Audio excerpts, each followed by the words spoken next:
Di sebuah desa kecil bernama Sukamaju, yang terletak di lereng Bukit Hijau di Jawa Tengah, hidup seorang wanita muda bernama Rina. Desa itu bukanlah tempat yang mewah. Rumah-rumahnya terbuat dari bambu dan kayu, jalanannya berbatu dan berlumpur saat musim hujan, dan penduduknya mayoritas petani yang bekerja keras dari pagi hingga petang. Rina lahir dan besar di sana, di sebuah rumah sederhana yang dikelilingi sawah dan kebun sayur. Ayahnya, seorang petani tebu, telah meninggal saat Rina masih kecil karena kecelakaan di ladang. Sejak itu, ibunya, Bu Siti, yang menjadi tulang punggung keluarga. Bu Siti adalah seorang janda yang tangguh, tapi tubuhnya rapuh karena penyakit kronis yang dideritanya sejak lama, rematik yang membuat sendi-sendi tubuhnya sering nyeri, dan sesak napas yang datang tiba-tiba, mungkin akibat asap dapur kayu bakar yang dia hirup setiap hari. Bu Siti bukan tipe orang yang mengeluh. Dia bangun sebelum fajar, memasak nasi untuk Rina dan adik-adiknya yang sudah dewasa sekarang, lalu pergi ke pasar menjual sayur-sayuran yang dia tanam sendiri. Hidup ini seperti sawah, nak, katanya sering kepada Rina. Kalau tidak kita garap dengan tangan sendiri, rumput liar akan tumbuh dan menutupi segalanya. Kata-kata itu tertanam dalam benak Rina, membentuk karakternya menjadi wanita yang mandiri dan gigih. Sejak kecil, Rina membantu ibunya di kebun, belajar menanam padi, memetik tomat, dan bahkan menjahit pakaian sederhana untuk dijual. Sekolahnya hanya sampai SMA, tapi otaknya tajam. Dia membaca buku-buku bekas yang dibeli dari pedagang keliling, belajar tentang bisnis dari cerita-cerita sukses di koran lama. Saat berusia 18 tahun, Rina memutuskan untuk merantau ke kota besar, Jakarta. Ibu, aku mau cari kerja di sana, biar bisa kirim uang lebih banyak, katanya sambil memeluk Bu Siti yang matanya berkaca-kaca. Bu Siti mengangguk, meski hatinya berat. Jaga kesehatanmu, nak. Jangan lupa sholat dan ingat asalmu. Dengan tas kain sederhana berisi pakaian ganti dan sedikit uang tabungan, Rina naik bus malam menuju ibu kota. Jakarta menyambutnya dengan hiruk-pikuk yang membingungkan. Gedung-gedung tinggi menjulang, mobil-mobil mewah berlalu lalang, dan orang-orang yang berpakaian rapi seolah tak pernah lelah. Rina mulai dari bawah. Dia bekerja sebagai pembantu rumah tangga di sebuah keluarga kaya di kawasan elit Menteng. Tugasnya membersihkan rumah, mencuci pakaian, dan memasak. Tapi Rina tak puas hanya jadi pembantu. Di waktu luang, dia belajar komputer di warnet murah, membaca tentang e-commerce yang sedang naik daun. Setahun kemudian, Rina berhenti dari pekerjaannya dan mulai bisnis kecil-kecilan, menjual produk kecantikan herbal yang dia buat sendiri dari bahan-bahan alami yang dikirim Bu Siti dari desa. Dia memanfaatkan media sosial, yang saat itu baru mulai populer, untuk memasarkan produknya. Krim pemutih alami dari kunyit dan madu desa. Begitu iklannya. Awalnya, pesanan hanya datang dari tetangga dan teman, tapi lambat laun, bisnisnya berkembang. Rina pindah ke kos-kosan kecil di pinggiran Jakarta, menyewa gudang mini untuk stok barang. Dia bekerja 18 jam sehari. Pagi meracik produk, siang mengirim paket, malam memproses order online. Kesuksesan datang bertahap. Dalam 3 tahun, bisnisnya bernama Sari Alam Cosmetics, sudah punya pabrik kecil di Bogor, dengan puluhan karyawan. Rina menjadi jutawan muda, tapi dia tetap sederhana. Setiap bulan, dia kirim uang ke Bu Siti, membangun rumah baru di desa yang lebih layak, lengkap dengan kamar mandi dalam dan listrik stabil. Saat usianya 25 tahun, Rina bertemu Andi. Itu terjadi di sebuah seminar bisnis di Hotel Bintang 5 di Jakarta. Andi adalah pria tampan, berusia 28 tahun, dengan senyum menawan dan gaya berpakaian yang stylish. Dia berasal dari keluarga urban yang mapan. Ayahnya, Pak Budi, adalah pensiunan pegawai negeri yang punya koneksi luas, dan ibunya, Bu Ratna, adalah sosialita yang suka bergaul di kalangan elit. Keluarga Andi tinggal di rumah mewah di kawasan Pondok Indah, tapi sebenarnya keuangan mereka tidak sekuat yang terlihat. Andi bekerja sebagai manajer di perusahaan swasta, tapi gajinya pas-pasan untuk gaya hidup mewah yang dia jalani. Mereka sering meminjam uang dari saudara atau menjual aset kecil untuk menutupi pengeluaran. Pertemuan pertama mereka seperti kisah dongeng. Andi mendekati Rina setelah seminar, memuji presentasinya tentang bisnis online. Anda luar biasa, Mbak Rina. Dari desa tapi bisa bangun imperium seperti ini, katanya sambil tersenyum. Rina tersipu, tapi hatinya berbunga. Andi tampan, berpendidikan, dan seolah memahami perjuangannya. Mereka mulai berkencan, makan malam di restoran mahal, jalan-jalan ke mall, bahkan liburan singkat ke Bali. Andi menceritakan tentang keluarganya yang berkelas. Sementara Rina berbagi cerita tentang desanya yang sederhana. Aku suka kesederhanaanmu, kata Andi. Itu yang membuatmu berbeda dari gadis-gadis kota yang sombong. Cinta mereka berkembang cepat. 6 bulan kemudian, Andi melamar Rina di pantai Bali, dengan cincin berlian yang dibeli dengan pinjaman dari temannya. Rina menerima. Bahagia karena akhirnya menemukan pasangan yang sepadan. Pernikahan mereka digelar mewah di Jakarta, dengan undangan ratusan orang dari kalangan bisnis dan sosialita. Bu Siti datang dari desa, mengenakan kebaya sederhana yang dijahit sendiri. Dia terlihat lelah karena perjalanan jauh, tapi matanya berbinar melihat putrinya bahagia. Semoga langgeng ya, nak, bisiknya sambil memeluk Rina. Awal pernikahan memang bahagia. Rina dan Andi tinggal di apartemen mewah yang dibeli Rina dengan uang bisnisnya. Andi berhenti dari pekerjaannya dan bergabung dengan perusahaan Rina sebagai direktur pemasaran, posisi yang sebenarnya lebih banyak santai daripada bekerja keras. Rina tak keberatan. Dia ingin membahagiakan suaminya. Tak lama, Rina membeli rumah mewah di kawasan elit BSD untuk mertuanya, Bu Ratna dan Pak Budi. Rumah itu besar, dengan taman luas, kolam renang, dan garasi untuk 3 mobil. Ini hadiah dari aku untuk keluarga baru kita, kata Rina saat menyerahkan kunci. Bu Ratna tersenyum lebar, memeluk Rina dengan pura-pura hangat. Terima kasih, nak, kamu benar-benar menantu idaman. Tapi di balik senyum itu, ada nada sombong yang mulai terlihat. Bu Ratna sering membanggakan rumah barunya di grup WhatsApp sosialita, seolah itu hasil jerih payah keluarganya sendiri. Pak Budi menggunakan mobil mewah yang dibeli Rina untuk bergaul dengan teman-temannya, menceritakan betapa sukses anaknya. Andi pun mulai berubah. Dia lebih sering keluar malam dengan teman-temannya, menghabiskan uang Rina untuk hobi mahal seperti golf dan arloji mewah. Rina melihat perubahan itu, tapi dia sabar. Mereka keluarga sekarang, pikirnya. Aku harus hormati mereka. Setiap akhir pekan, Rina mengunjungi mertuanya di rumah mewah itu. Mereka makan bersama, berbincang tentang bisnis. Bu Ratna kadang menyindir halus tentang asal-usul Rina.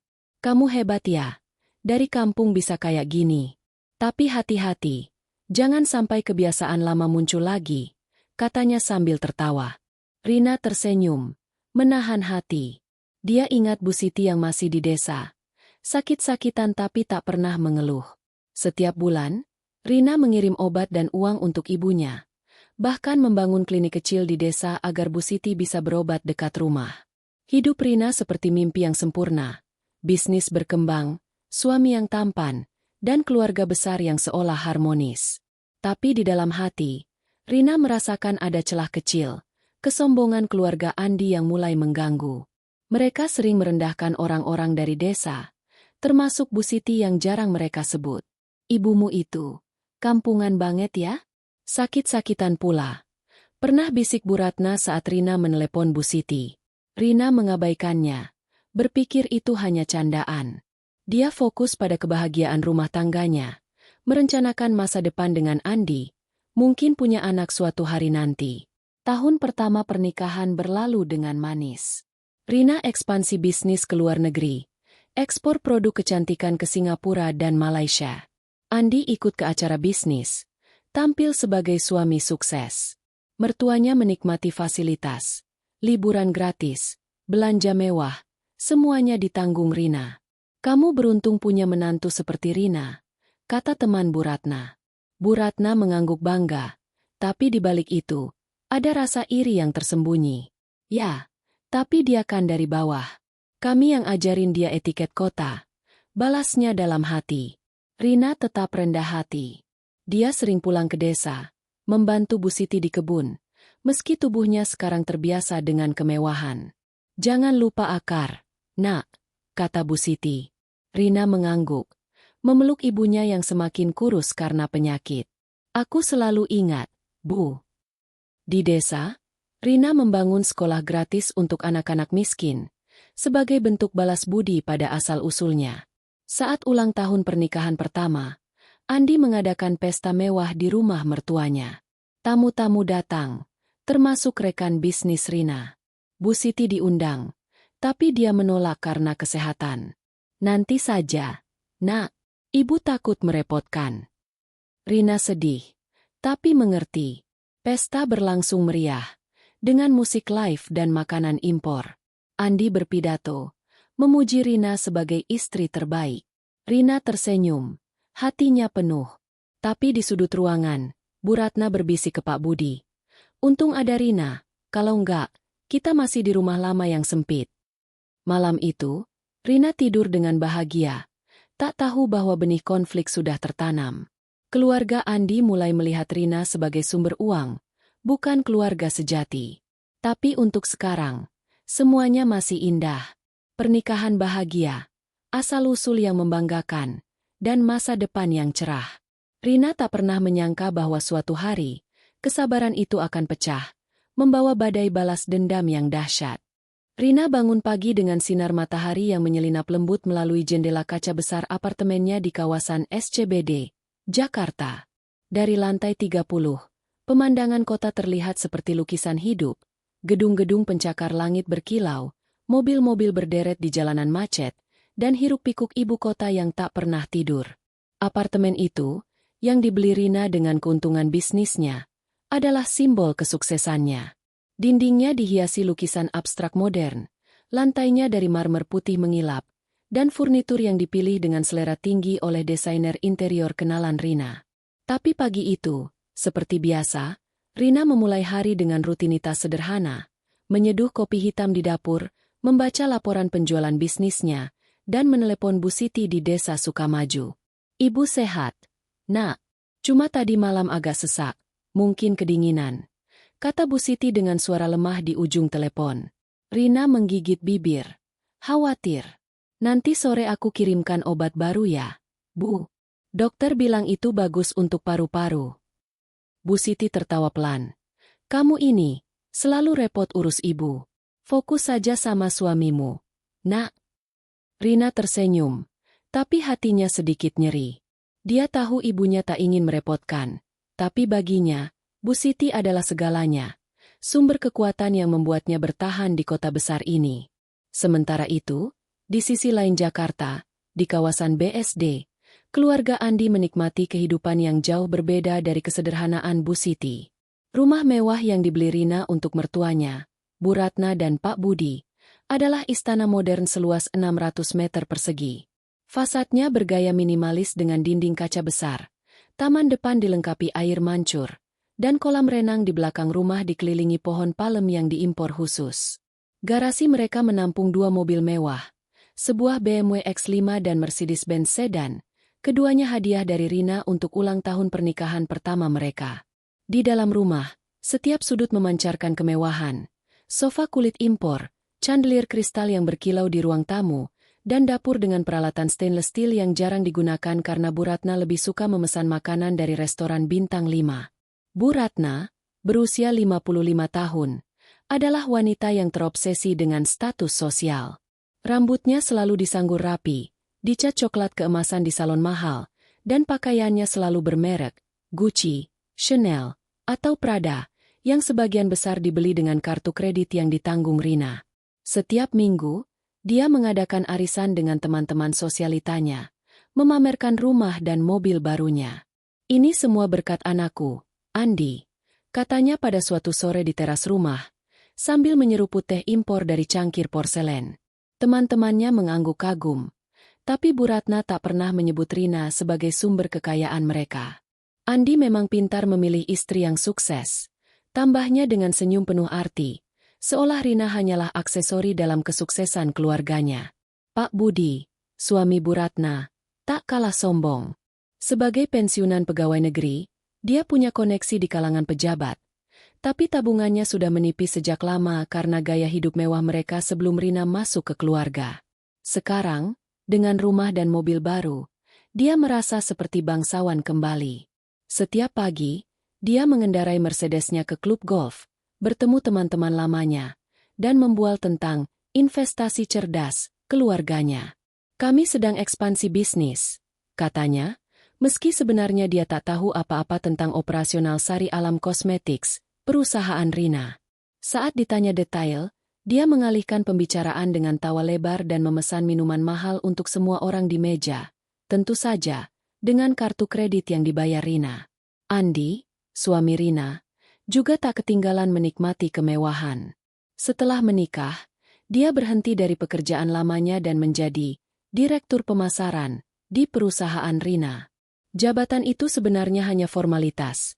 Tugas Andi lebih banyak menghadiri acara bisnis untuk mewakili Rina, berfoto di depan logo perusahaan, dan mengunggahnya ke media sosial dengan caption motivasi seperti, "Kerja keras membuahkan hasil."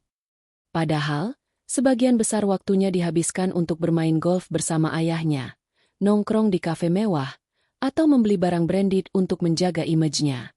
Andi punya pesona yang membuat orang-orang menyukainya. Senyumnya menawan, bicaranya penuh percaya diri, dan dia tahu cara membuat klien merasa istimewa. Tapi di balik itu, dia mulai merasa nyaman bergantung pada Rina.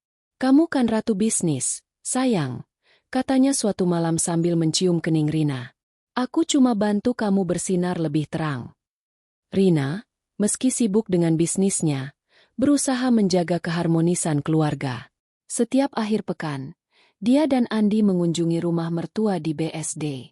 Mereka makan malam bersama, biasanya dengan menu yang dipesan dari restoran Italia atau Jepang favorit Bu Ratna.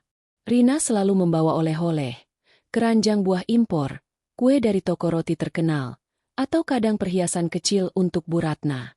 "Kamu nggak perlu repot, Rina," kata Bu Ratna dengan senyum manis. Tapi matanya selalu berbinar saat membuka kotak hadiah. Rina tak keberatan. Baginya, ini cara menunjukkan kasih sayang kepada keluarga barunya. Tapi lama-kelamaan, dia mulai menyadari nada sindiran dalam percakapan mereka. Suatu sore, saat mereka duduk di ruang keluarga, Bu Ratna berkomentar sambil menatap ponselnya. "Rina, kamu ini hebat ya. Dari kampung bisa punya rumah begini. Tapi jangan lupa, di kota ini penampilan itu nomor 1. Jangan sampai orang bilang kita nggak kelas." Rina tersenyum kaku, tak yakin apakah itu pujian atau sindiran. Andi, yang duduk di samping, hanya tertawa. "Iya, Ma, Rina kan belajar cepat. Sekarang dia sudah pinter dandan. Nggak kayak dulu." Rina menelan ludah. Ingat masa-masa awal di Jakarta saat dia hanya punya 2 baju kerja yang silih berganti. Tapi dia diam. Tak ingin memicu konflik. Pak Budi juga tak ketinggalan. Saat Rina bercerita tentang rencana ekspansi bisnis ke Malaysia, dia menyela. "Hati-hati, Rina. Bisnis itu nggak cuma soal uang, tapi koneksi. Untung kamu punya aku dan Andi. Kami yang bantu buka jalan."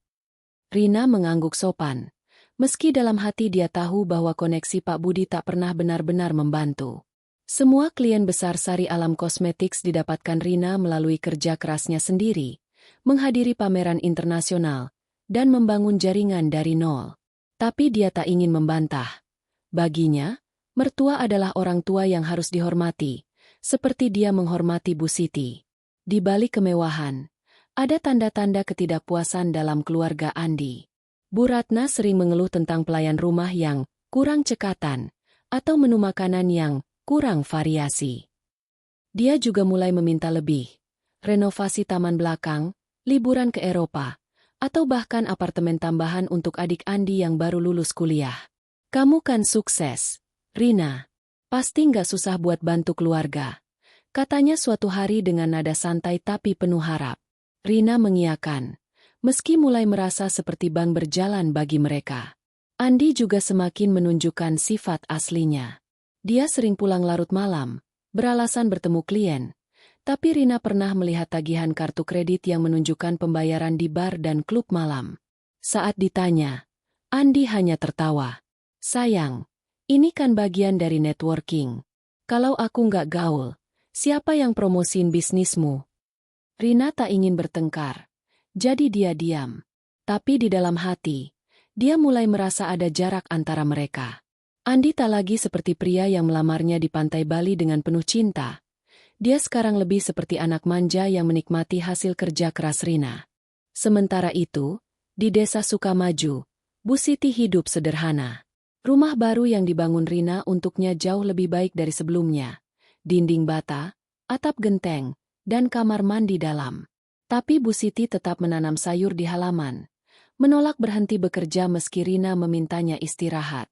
Ibu nggak betah diam. Nak, lagian, ini buahnya buat kamu kalau pulang.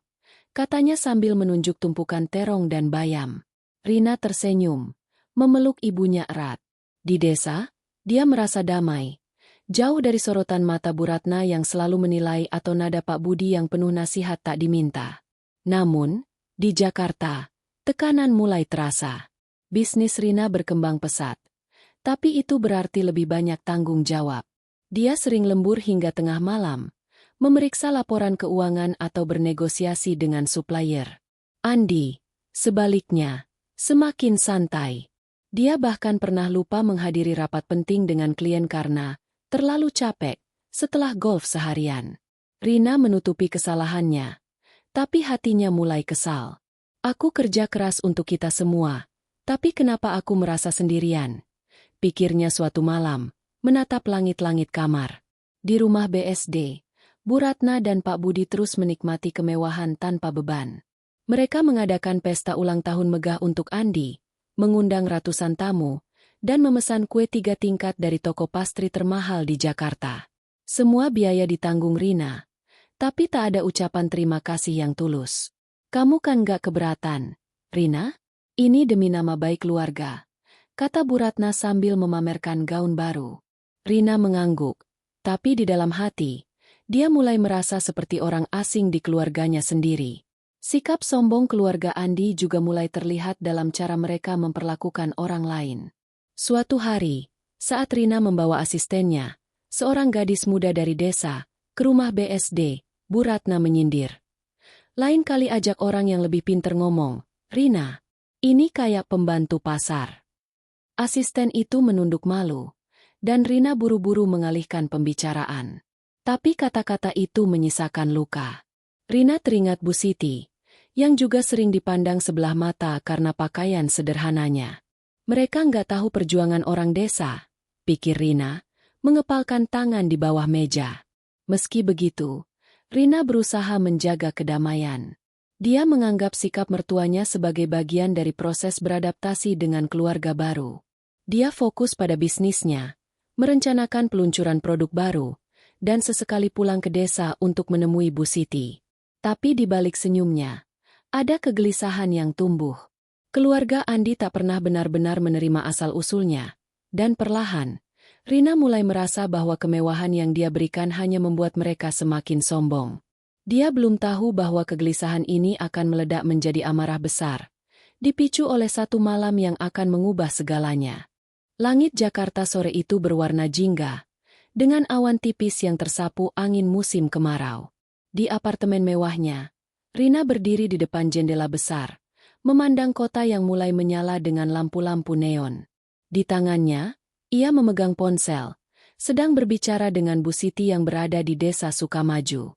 Bu, akhir pekan ini aku mau adain makan malam keluarga di rumah BSD.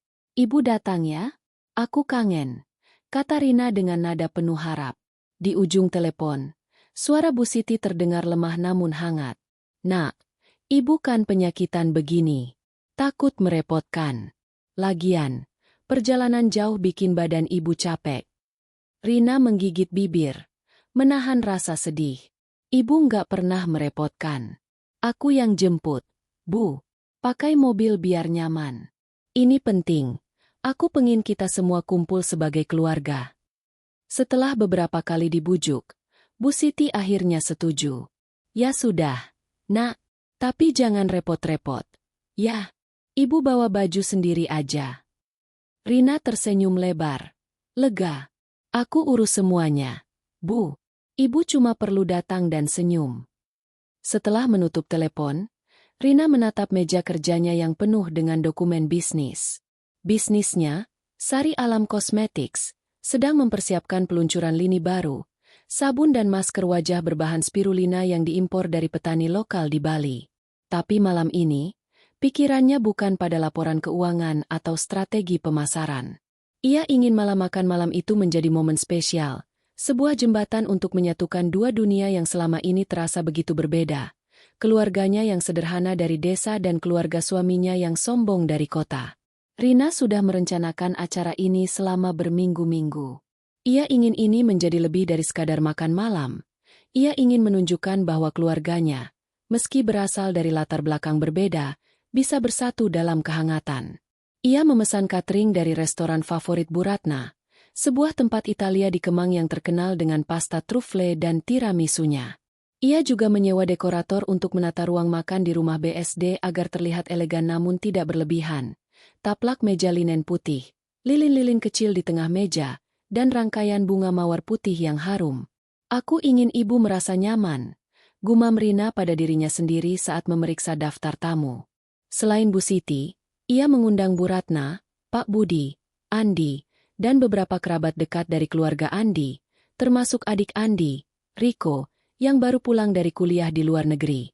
Hari Sabtu pagi, Rina mengendarai mobilnya sendiri, sebuah SUV hitam yang biasa ia gunakan untuk perjalanan bisnis, menuju Sukamaju.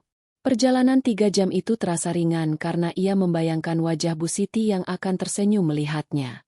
Saat tiba di desa, ia melihat ibunya sudah menunggu di beranda rumah kecil yang dibangun Rina. Bu Siti mengenakan kebaya sederhana berwarna hijau tua. Rambutnya disanggul rapi dengan tusuk konde sederhana. Di sampingnya, ada tas kain kecil berisi pakaian ganti dan beberapa toples berisi makanan. Ini kue apem buatan ibu. Nak, buah tangan buat keluargamu, kata Bu Siti sambil menunjuk toples itu. Rina memeluk ibunya erat, mencium aroma kapur barus yang khas dari pakaian ibunya. Ibu nggak perlu bawa apa-apa, tapi makasih ya, kata Rina. Matanya berkaca-kaca. Perjalanan kembali ke Jakarta berlangsung lancar. Rina sengaja memutar musik dangdut favorit Bu Siti untuk menghibur. Meski ia tahu ibunya lebih suka diam dan menikmati pemandangan sawah di sepanjang jalan. Sesekali, Bu Siti bertanya tentang Andi. Suamimu sehat, nak? Dia baik-baik saja kan sama kamu? Rina mengangguk, meski ada sedikit keraguan di hatinya. Akhir-akhir ini, Andi sering pulang larut dan sibuk dengan networking, yang tak pernah ia jelaskan secara detail. Tapi Rina menepis pikiran itu. Andi baik, Bu. Dia cuma sibuk sama kerjaan di perusahaan. Bu Siti mengangguk, tak bertanya lagi, tapi matanya seolah bisa melihat kekhawatiran tersembunyi di wajah putrinya. Sesampainya di Jakarta, Rina membawa Bu Siti ke apartemennya dulu untuk beristirahat. Ia sudah menyiapkan kamar tamu dengan kasur empuk dan selimut baru. Ibu tidur dulu ya, nanti sore kita ke BSD bareng Andi, kata Rina. Bu Siti mengangguk, tapi ia tampak gelisah. Nak, ibu nggak biasa sama acara kota begini. Takut salah tingkah. Rina memegang tangan ibunya yang dingin karena rematik. Ibu nggak perlu takut. Ini keluarga kita. Mereka pasti senang ketemu ibu. Tapi dalam hati, Rina tahu itu hanya harapan. Ia sudah sering mendengar nada sinis Bu Ratna tentang orang kampung dan komentar Pak Budi yang meremehkan gaya hidup sederhana. Tapi ia bertekad membuat malam ini berjalan mulus. Sore menjelang malam, Rina, Andi, dan Bu Siti berangkat ke BSD. Andi mengemudi, sementara Rina duduk di belakang bersama ibunya, memegang tangannya untuk menenangkan. Andi tampak ceria, bercerita tentang klien baru yang ia temui kemarin. Sayang, nanti malam aku mau ngobrol sama Riko soal bisnis baru. Dia punya ide bagus. Mungkin kita bisa kolaborasi, katanya. Rina mengangguk, tapi pikirannya sibuk memastikan Bu Siti merasa nyaman. Ia memperhatikan ibunya yang diam, menatap keluar jendela dengan wajah penuh kekhawatiran. Sampai di rumah BSD, suasana sudah ramai. Bu Ratna menyambut mereka di pintu dengan gaun merah marun yang berkilau. Riasannya sempurna seperti selalu. Rina, Andi, akhirnya datang. Aku sudah nunggu dari tadi, katanya sambil memeluk Rina dengan pelukan yang terasa formal. Saat melihat Bu Siti, senyumnya sedikit memudar. Oh, ini ibunya Rina ya? Selamat datang, Bu. Katanya dengan nada yang sopan tapi dingin. Bu Siti membalas dengan senyum malu-malu, mengangguk sambil menyerahkan toples kue apem. Ini buah tangan dari desa, Bu, katanya pelan. Bu Ratna mengambil toples itu dengan tangan yang ragu-ragu, seolah tak yakin apa yang harus dilakukan dengan itu. Oh, makasih ya. Nanti kusimpan di dapur, katanya, lalu buru-buru menyerahkan toples itu ke pembantu. Pak Budi muncul dari ruang tamu, mengenakan kemeja batik mahal dan celana kain yang rapi. Rina, apa kabar? Bisnismu masih jalan, kan? Tanyanya dengan tawa lebar, seolah itu candaan. Lalu ia menoleh ke Bu Siti, mengulurkan tangan. Selamat malam, Bu. Senang akhirnya ketemu. Bu Siti menjabat tangannya dengan hati-hati. Tangannya yang kasar karena bekerja di kebun terasa kontras dengan tangan Pak Budi yang lembut. Senang juga, Pak. Balasnya. Suaranya hampir tak terdengar. Ruang makan sudah ditata dengan indah. Meja panjang ditutup taplak linen putih. Lilin-lilin kecil menyala lembut. Dan piring-piring porselen tersusun rapi. Para tamu mulai berdatangan. Riko, adik Andi, yang baru pulang dari Inggris dengan aksen campuran dan sikap sok percaya diri. Sepupu Andi yang bekerja di bank swasta. Dan beberapa teman dekat Bu Ratna yang tak pernah absen dari acara sosialita. Rina memperkenalkan Bu Siti pada mereka. Tapi ia bisa merasakan tatapan menilai dari para tamu. Bu Siti, dengan kebaya sederhana dan jilbab katun yang sedikit kusut karena perjalanan, tampak tak nyaman di antara gaun-gaun mewah dan tas branded. Acara dimulai dengan santai. Pelayan membagikan minuman pembuka, jus buah untuk Bu Siti dan anggur impor untuk yang lain. Rina duduk di samping ibunya, berusaha membuatnya merasa nyaman dengan mengobrol tentang desa. Bu, nanti ibu ceritain dong ke tamu-tamu soal kebun ibu.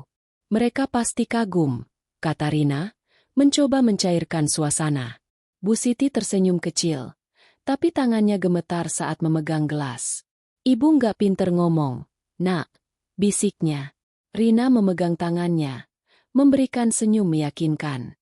Bu Ratna, sebagai tuan rumah, memimpin percakapan.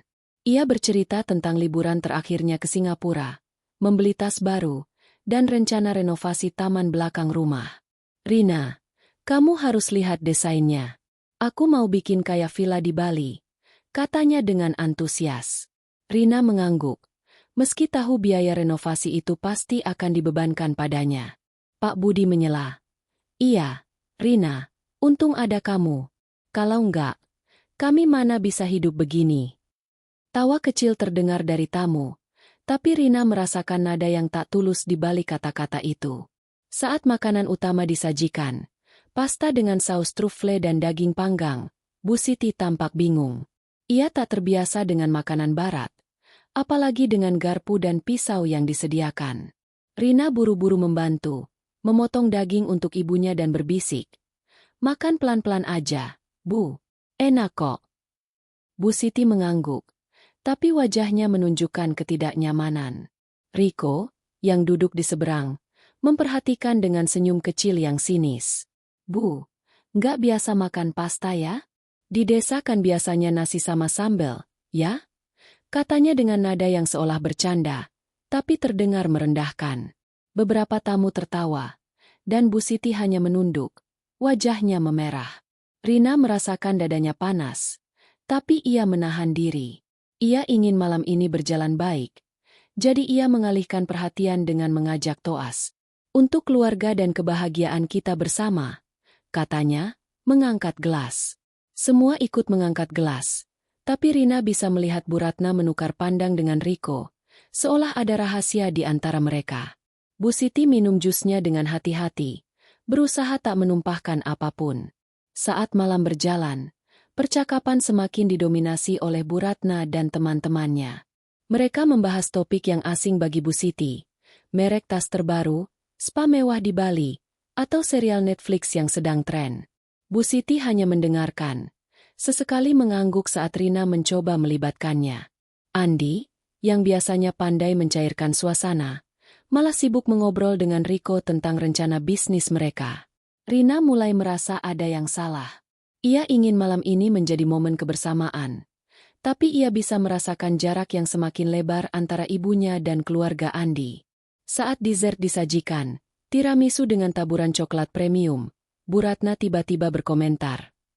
Rina, kamu harus ajak ibumu ke kota lebih sering. Biar dia belajar gaya hidup modern. Kalau cuma di desa, ya, susah mau ngerti beginian. Nada itu terdengar seperti candaan, tapi ada sengatan di dalamnya. Bu Siti menunduk lebih dalam. Tangannya mencengkeram serbet. Rina tersenyum kaku, mencoba menjawab dengan ringan. Ibu senang di desa, Bu. Dia bahagia dengan kebunnya. Tapi di dalam hati, ia merasa ada sesuatu yang akan meledak. Malam yang ia harapkan penuh kehangatan ini mulai terasa seperti jebakan, dan ia belum tahu bahwa puncaknya akan datang lebih cepat dari yang ia duga. Malam itu, ruang makan di rumah mewah BSD masih dipenuhi aroma pasta truffle dan lilin beraroma lavender yang menyala lembut di tengah meja. Cahaya chandelier kristal memantul di piring-piring porselen, menciptakan suasana elegan yang seharusnya hangat dan penuh keakraban. Namun, bagi Rina, udara terasa semakin berat. Ia duduk di samping Bu Siti, ibunya, yang tampak semakin kecil di antara tamu-tamu yang berpakaian mewah dan berbicara dengan nada penuh percaya diri. Bu Siti memegang sendok dessert dengan canggung, mencoba menikmati tiramisu yang asing di lidahnya. Rina berusaha menjaga senyum, berharap malam ini bisa berlalu tanpa masalah. Tapi di dalam hatinya, ia merasakan ketegangan yang semakin nyata. Percakapan di meja berputar di sekitar topik yang semakin menjauh dari dunia Bu Siti. Bu Ratna, mertua Rina, sedang bercerita tentang rencana liburannya ke Eropa musim panas depan. Kami rencana ke Paris, mungkin juga Roma. Aku sudah bilang ke Andi, harus booking hotel bintang 5, jangan yang biasa-biasa. Katanya dengan nada bangga, sambil melirik ke arah tamu-tamunya yang mengangguk kagum. Pak Budi menambahkan, iya, kalau cuma bintang 3, mending gak usah pergi. Kami kan sudah terbiasa dengan yang terbaik. Tawa kecil terdengar dari beberapa tamu, tapi Rina merasakan nada itu seperti tusukan halus. Ia tahu biaya liburan itu pasti akan mendarat di tangannya, seperti biasa. Bu Siti, yang selama ini hanya mendengarkan dengan kepala tertunduk, mencoba ikut berbicara. Di desa, kami juga suka jalan-jalan, tapi ke sawah atau sungai. Anak-anak senang main di air, gak perlu jauh-jauh. Katanya pelan, suaranya hampir tenggelam di antara suara gelas yang berdenting. Rina tersenyum, bangga melihat ibunya berusaha beradaptasi. Iya, Bu, di desa itu sejuk, ya, beda sama kota yang panas, katanya, mencoba memperkuat kata-kata ibunya. Tapi Riko, adik Andi, yang duduk di ujung meja, terkekeh. Sungai? Ya Tuhan, Bu, itu kan kotor. Di kota sini kami main ke mall atau spa, lebih bersih. Beberapa tamu tertawa, menganggap itu candaan ringan, tapi Rina melihat wajah Bu Siti memerah. Ia memegang tangan ibunya di bawah meja, berusaha menenangkan. Bu Ratna, yang sepertinya merasa perlu menegaskan posisinya sebagai tuan rumah, tiba-tiba mengalihkan perhatian ke Bu Siti. Ibu, ngomong-ngomong, kesehatan ibu gimana? Rina bilang ibu sering sakit-sakitan, ya? Katanya dengan senyum yang terlihat manis, tapi ada nada merendahkan di dalamnya. Bu Siti mengangguk pelan. Iya, Bu. Rematik sama sesak napas kadang kambuh. Tapi sudah biasa. Obat dari Rina membantu. Ia mencoba tersenyum, tapi tangannya gemetar saat meletakkan sendok di piring. Rina merasa dadanya panas. Ia tahu pertanyaan itu bukan karena kepedulian, melainkan cara Bu Ratna untuk mengarahkan perhatian pada kelemahan ibunya. Ia ingin membela, tapi sebelum ia bisa berbicara, Bu Ratna melanjutkan. Ya Tuhan, penyakitan begitu masih tinggal di kampung? Harusnya pindah ke kota, biar dekat dokter. Tapi ya, orang kampungan memang keras kepala, ya, nggak mau ninggalin sawah. Nada itu terdengar seperti candaan, tapi kata kampungan terucap dengan jelas, menusuk seperti pisau. Tawa kecil terdengar lagi dari tamu-tamu, dan Riko menambahkan, "Iya, MA, mungkin takut nggak bisa nyanyi dangdut di kota." Tawa semakin keras, dan Bu Siti menunduk lebih dalam, wajahnya pucat. Rina merasakan darahnya mendidih. Ia menoleh ke Andi, berharap suaminya akan membela ibunya. Tapi Andi justru ikut tersenyum, seolah menganggap itu lelucon biasa. "MA, jangan gitu, dong," katanya dengan nada ringan, tapi tak ada nada membela yang serius. Bu Siti mencoba menjawab, suaranya gemetar. "Kampung itu rumah saya, Bu. Saya bahagia di sana." Tapi sebelum ia selesai, Bu Ratna memotong. "Ya, tapi kan gak sehat. Lihat saja, badan ibu kurus, pucat, kayak orang gak terurus. Kalau tinggal sama kami di kota, pasti lebih sehat. Tapi ya sudahlah, orang desa memang begitu." Nada itu kini tak lagi terselubung. Itu penghinaan terbuka, dan tamu-tamu mulai terdiam, merasakan ketegangan. Rina mengepalkan tangan di bawah meja. Kuku-kukunya menancap di telapak tangannya. Ia ingin berteriak, ingin membela ibunya. Tapi ia tahu ini bukan tempatnya. Ia menarik napas dalam, mencoba tetap tenang demi menjaga suasana. "Bu, ibu sehat kok di desa. Udara di sana bersih, nggak seperti di kota," katanya dengan suara terkendali, tapi matanya menyala. Bu Ratna mengangkat alis, seolah tak terima ditentang. "Bersih? Ya Tuhan, Rina, kamu juga kan tahu, desa itu kotor, penuh debu dan lumpur. Ibumu ini butuh dokter spesialis, bukan cuma obat kampung." Saat itu, Bu Siti tak tahan lagi. Dengan suara yang lebih tegas dari biasanya, ia berkata, "Saya nggak apa-apa di desa, Bu. Saya nggak suka merepotkan orang." Ia menatap Bu Ratna. Matanya penuh harga diri meski tubuhnya lemah. Tapi Bu Ratna tak berhenti. "Merepotkan? Ya, memang merepotkan kalau orang sakit-sakitan datang ke acara begini. Lihat saja, ibu sampai nggak bisa makan dengan benar. Garpu aja dipegang salah." Kata-kata itu seperti tamparan, dan ruangan menjadi sunyi. Tamu-tamu menunduk, beberapa berbisik, tapi tak ada yang berani menyela. Rina merasa dunia berputar perlahan. Ia menoleh ke Andi, berharap ia akan melakukan sesuatu, apa saja, untuk menghentikan ibunya. Tapi Andi, yang selama ini selalu menawan dan pandai bicara, malah membentak Bu Siti. "Bu, kalau nggak suka di sini, bilang aja. Nggak usah memaksa datang kalau cuma bikin orang risih." Suaranya keras, penuh kemarahan yang tak terduga. Bu Siti tersentak, matanya berkaca-kaca. Ia menunduk. Tangannya mencengkeram serbet hingga jari-jarinya memutih. Rina merasa jantungan, seperti ada palu yang menghantam dadanya. Ia menatap Andi, suaminya, pria yang ia pikir akan melindungi keluarganya. Tapi yang ia lihat hanyalah wajah penuh kesombongan. "Andi, cukup," kata Rina. Suaranya tajam tapi terkendali. Ia berdiri, memegang bahu ibunya yang gemetar. "Ibu nggak salah apa-apa. Kalau ada yang risih, mungkin kami yang harus pergi." Ia menatap Bu Ratna, lalu Pak Budi, dan akhirnya tamu-tamu yang kini terdiam. Bu Ratna terkekeh, mencoba mencairkan suasana. "Ya Tuhan, Rina, jangan lebay. Kami cuma bercanda. Ibumu juga pasti ngerti, kan?" Tapi Bu Siti tak menjawab. Ia hanya menunduk. Air mata menetes pelan ke pangkuannya. Rina merasa sesuatu pecah di dalam dirinya. Selama ini, ia menahan setiap sindiran, setiap komentar merendahkan dari keluarga Andi. Ia menerima mereka sebagai keluarga, memberikan rumah mewah, mobil, dan kehidupan yang mereka impikan.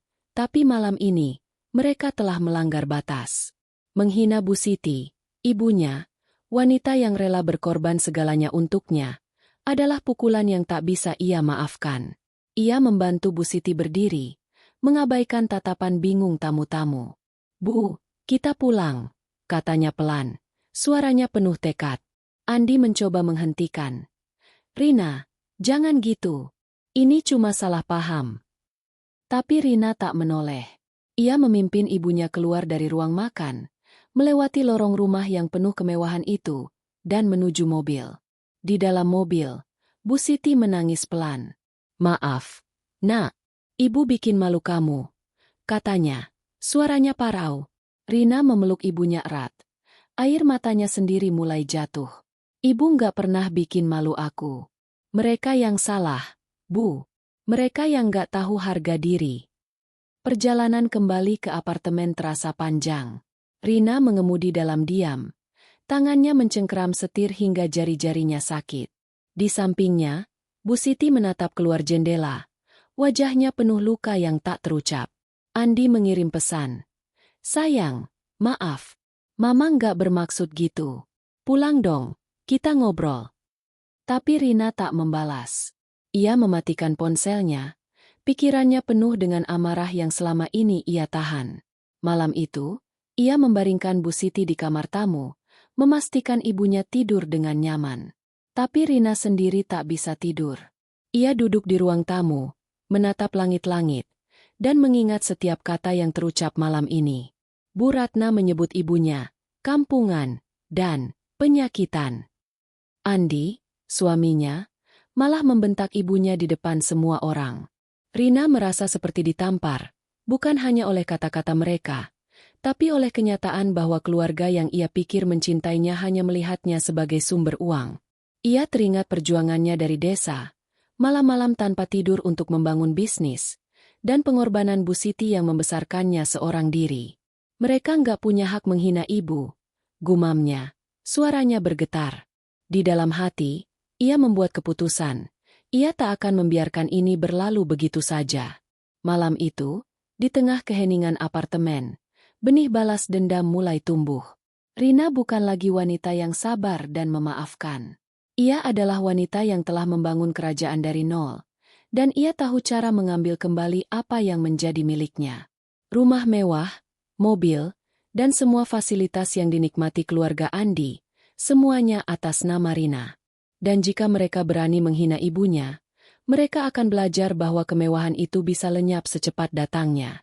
Rina menutup mata. Amarahnya bercampur dengan tekad.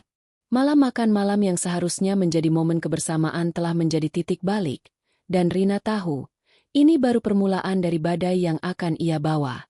Malam itu, apartemen Rina di kawasan SCBD terasa hening. Hanya ada suara lembut pendingin udara dan derit pelan dari kursi yang ia duduki di ruang tamu. Cahaya lampu kota menyelinap melalui jendela kaca besar, menciptakan bayang-bayang yang menari di dinding marmer. Rina duduk sendirian, tangannya memegang secangkir teh chamomile yang sudah dingin, matanya menatap kosong ke arah Cakrawala Jakarta yang berkilauan. Di kamar tamu, Bu Siti sudah tertidur. Lelah setelah perjalanan dan luka emosional dari acara makan malam yang berakhir bencana. Tapi Rina tak bisa tidur. Pikirannya berputar, mengulang setiap kata pedas yang dilontarkan Bu Ratna, setiap tawa sinis dari Riko, dan yang paling menyakitkan, bentakan Andi kepada ibunya. "Bu, kalau nggak suka di sini, bilang aja. Nggak usah memaksa datang kalau cuma bikin orang risih." Kata-kata itu bergema di kepalanya, seperti pisau yang terus menusuk. Rina menutup mata, mencoba menenangkan diri, tapi wajah Bu Siti yang pucat dan air mata yang jatuh diam-diam di ruang makan terus muncul di benaknya. Ibunya, wanita yang membesarkannya dengan keringat dan air mata, yang rela berjalan kaki ke pasar meski rematik menyiksa, telah dihina di depan orang banyak. Dan suaminya sendiri, Andi, yang seharusnya menjadi pelindung, malah ikut mempermalukan ibunya. Rina merasa dadanya sesak, campuran antara amarah, kekecewaan, dan rasa bersalah karena telah membawa Bu Siti ke lingkungan yang tak menghargainya.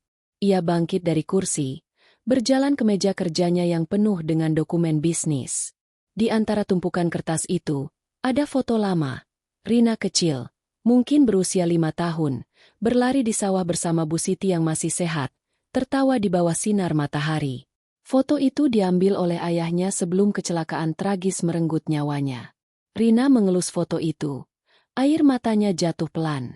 "Maaf, Bu. Aku nggak bisa lindungi ibu malam ini," bisiknya. Tapi di balik air mata itu, ada tekad yang mulai membara. Ia tak akan membiarkan keluarga Andi lolos begitu saja setelah apa yang mereka lakukan. Rina membuka laptopnya, menyalakan lampu meja, dan mulai menelusuri dokumen-dokumen penting. Rumah mewah di BSD, mobil-mobil mewah, kartu kredit yang digunakan Bu Ratna dan Pak Budi, semuanya atas nama Rina. Saat ia membeli rumah itu sebagai hadiah untuk mertuanya, ia sengaja mempertahankan kepemilikan hukum atas namanya sendiri, sebuah keputusan yang saat itu hanya berdasarkan insting bisnis. Aku nggak pernah pikir akan butuh ini, gumamnya, membaca akta kepemilikan rumah. Ia juga mengecek rekening bank yang terkait dengan keluarga Andi, tabungan yang ia isi setiap bulan untuk kebutuhan mereka, biaya sekolah Riko, bahkan tagihan listrik dan air rumah BSD, all diproses melalui perusahaan Rina. Pikiran Rina mulai merangkai rencana. Selama ini, ia sabar menahan sindiran Bu Ratna tentang orang kampungan, nada merendahkan Pak Budi tentang asal-usulnya, dan sikap Andi yang semakin manja. Ia memberikan semua kemewahan itu karena ia percaya pada nilai keluarga, berpikir bahwa kebaikan akan membalas kebaikan. Tapi malam ini, ia menyadari bahwa keluarga Andi tak pernah benar-benar menghargainya. Mereka melihatnya sebagai mesin uang, bukan menantu atau istri. Dan menghina Bu Siti adalah batas yang tak bisa ia maafkan. Mereka pikir bisa mempermalukan ibu dan lolos begitu saja? Mereka salah, katanya pada dirinya sendiri. Suaranya penuh amarah dingin. Rina membuka catatan di laptopnya dan mulai menulis langkah-langkah yang akan ia ambil. Pertama, ia akan menghentikan semua dukungan finansial. Tagihan kartu kredit yang digunakan Bu Ratna untuk belanja mewah akan dibatalkan. Rekening bank yang ia isi untuk kebutuhan keluarga Andi akan dibekukan. Mobil-mobil mewah yang diparkir di garasi BSD akan ditarik kembali, karena kontrak leasingnya atas nama perusahaan Rina. Dan yang terpenting, rumah mewah itu, simbol kesombongan mereka, akan ia ambil kembali. Rina tahu ini tak akan mudah. Rumah itu sudah menjadi pusat kehidupan sosial Bu Ratna, tempat ia memamerkan kesuksesan keluarganya. Tapi justru karena itu, mengambil rumah itu akan menjadi pukulan terbesar. Ia menghubungi pengacaranya, Pak Darmawan, melalui pesan singkat meski sudah larut malam. Pak, besok pagi kita perlu bicara soal aset di BSD. Saya mau tarik kepemilikan dan mulai proses pengusiran. Bisa disiapkan dokumennya. Tak sampai 5 menit, Pak Darmawan membalas. Tentu, Bu Rina. Saya siapkan besok pagi. Ada masalah apa? Rina tak menjawab pertanyaan itu. Ia hanya membalas. Besok kita bahas detailnya. Terima kasih. Ia menutup laptop, merasa sedikit lebih ringan, tapi amarahnya masih membara. Rina berjalan ke balkon apartemen, membiarkan angin malam menyapu wajahnya. Ia teringat masa-masa awal perjuangannya di Jakarta, saat ia hanya punya tas kain dan mimpi besar. Ia bekerja sebagai pembantu rumah tangga, menahan ejekan tetangga kos yang menyebutnya gadis desa, dan membangun bisnis dari nol dengan keringatnya sendiri. Semua itu ia lakukan untuk ibunya, untuk memberikan kehidupan yang lebih baik bagi Bu Siti. Dan sekarang, orang-orang yang ia angkat ke puncak kemewahan berani menghina ibunya? Mereka akan belajar, gumam Rina, menatap lampu-lampu kota yang berkedip di kejauhan. Tapi di tengah amarahnya, ada sedikit keraguan. Andi adalah suaminya. Meski ia kecewa dengan sikap Andi malam ini, ia masih ingat momen-momen manis saat mereka pacaran, malam di pantai Bali saat Andi melamar, janjinya untuk selalu bersama dalam suka dan duka. Apakah ia bisa benar-benar menghancurkan keluarga suaminya? Apakah ini akan menghancurkan pernikahannya juga? Rina mengguncang kepalanya, menepis keraguan itu. Andi memilih sisi ibunya malam ini. Dia nggak berdiri untuk ibu, berarti dia nggak berdiri untuk aku, pikirnya. Ia memutuskan bahwa pernikahannya mungkin juga harus dipertimbangkan ulang, tapi untuk saat ini, fokusnya adalah membuat keluarga Andi membayar atas penghinaan mereka. Keesokan paginya, Bu Siti bangun lebih awal, sudah duduk di dapur dengan secangkir teh panas. Wajahnya masih pucat, tapi ia tersenyum saat melihat Rina. Nak, maaf ya, Semalam ibu bikin suasana nggak enak, katanya pelan. Rina buru-buru memeluk ibunya. Air matanya hampir jatuh lagi. Ibu nggak salah apa-apa. Mereka yang nggak tahu diri. Ibu nggak usah pikirin ini. Biar aku yang urus. Bu Siti mengangguk. Tapi matanya penuh kekhawatiran. Kamu jangan bertengkar sama Andi ya. Nak, dia kan suamimu. Rina tersenyum pahit. Ibu tenang aja. Aku tahu apa yang harus kulakukan. Setelah memastikan Bu Siti nyaman, Rina pergi ke kantornya di kawasan Sudirman. Di sana, ia bertemu Pak Darmawan, pengacara yang sudah membantunya sejak awal mendirikan Sari Alam Cosmetics. Ia menjelaskan situasinya tanpa menyebut detail emosional. Saya mau tarik semua aset yang digunakan keluarga suami saya. Rumah di BSD, mobil, dan semua fasilitas finansial. Saya juga mau pastikan ini dilakukan sesuai hukum, tanpa celah buat mereka protes. Pak Darmawan mengangguk, mencatat dengan serius. Rumah BSD atas nama ibu, jadi prosesnya sederhana. Kita bisa kirim pemberitahuan pengosongan dalam 30 hari. Untuk mobil, saya cek kontrak leasingnya, tapi sepertinya juga tak ada masalah. Kalau soal kartu kredit, ibu bisa langsung batalkan melalui bank. Rina mengangguk, merasa lebih yakin. Saya juga mau konsultasi soal kemungkinan perceraian.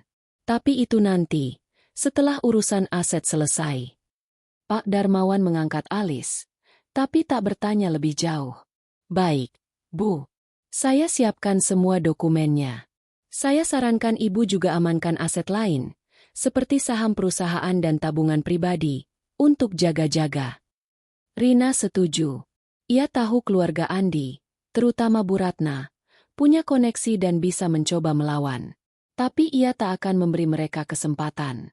Sore itu, Rina menghubungi bank untuk membatalkan kartu kredit yang digunakan Bu Ratna dan Pak Budi. Ia juga menginstruksikan akuntan perusahaannya untuk menghentikan transfer bulanan ke rekening keluarga Andi. Langkah-langkah ini terasa seperti melepaskan beban dari pundaknya, tapi juga menakutkan. Ia tahu ini akan memicu badai. Andi pasti akan marah, Bu Ratna akan histeris, dan Pak Budi mungkin akan mencoba menggunakan koneksinya untuk menekan Rina. Tapi ia tak peduli.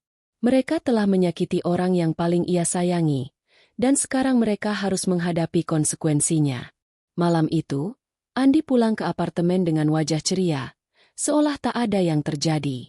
Sayang, maaf ya soal semalam. Mama emang kadang kelewatan bercanda. Ibumu baik-baik aja, kan? Katanya sambil mencium pipi Rina. Rina menatapnya. Matanya dingin. Andi, kamu bentak ibuku di depan semua orang. Kamu pikir itu cuma bercanda? Andi terdiam. Wajahnya berubah. Rina, jangan lebay. Aku cuma pengin suasana nggak tegang. Lagian, ibumu kan emang nggak cocok sama acara begitu. Kata-kata itu seperti bensin di api yang sudah menyala di hati Rina. Kalau ibuku nggak cocok, mungkin kamu dan keluargamu juga nggak cocok sama aku. Jawab Rina, suaranya tajam. Andi terkejut, mencoba merangkulnya. Tapi Rina menjauh. Aku perlu waktu sendiri. Andi, besok aku antar ibu pulang ke desa. Kita bicara lagi nanti. Andi mencoba memprotes, tapi Rina sudah berjalan ke kamar, menutup pintu dengan pelan tapi tegas. Di dalam kamar, ia menatap cermin, melihat pantulan wajahnya yang penuh tekad. Mereka akan belajar menghargai apa yang mereka miliki, katanya pada dirinya sendiri. Dan mereka akan tahu, aku bukan wanita yang bisa diinjak-injak. Rina tahu langkah yang ia ambil akan mengubah segalanya. Rumah mewah, mobil, dan gaya hidup yang dinikmati keluarga Andi akan segera lenyap. Ia tak lagi melihat mereka sebagai keluarga, tapi sebagai orang-orang yang memanfaatkannya. Dan untuk pertama kalinya, Rina merasa bebas.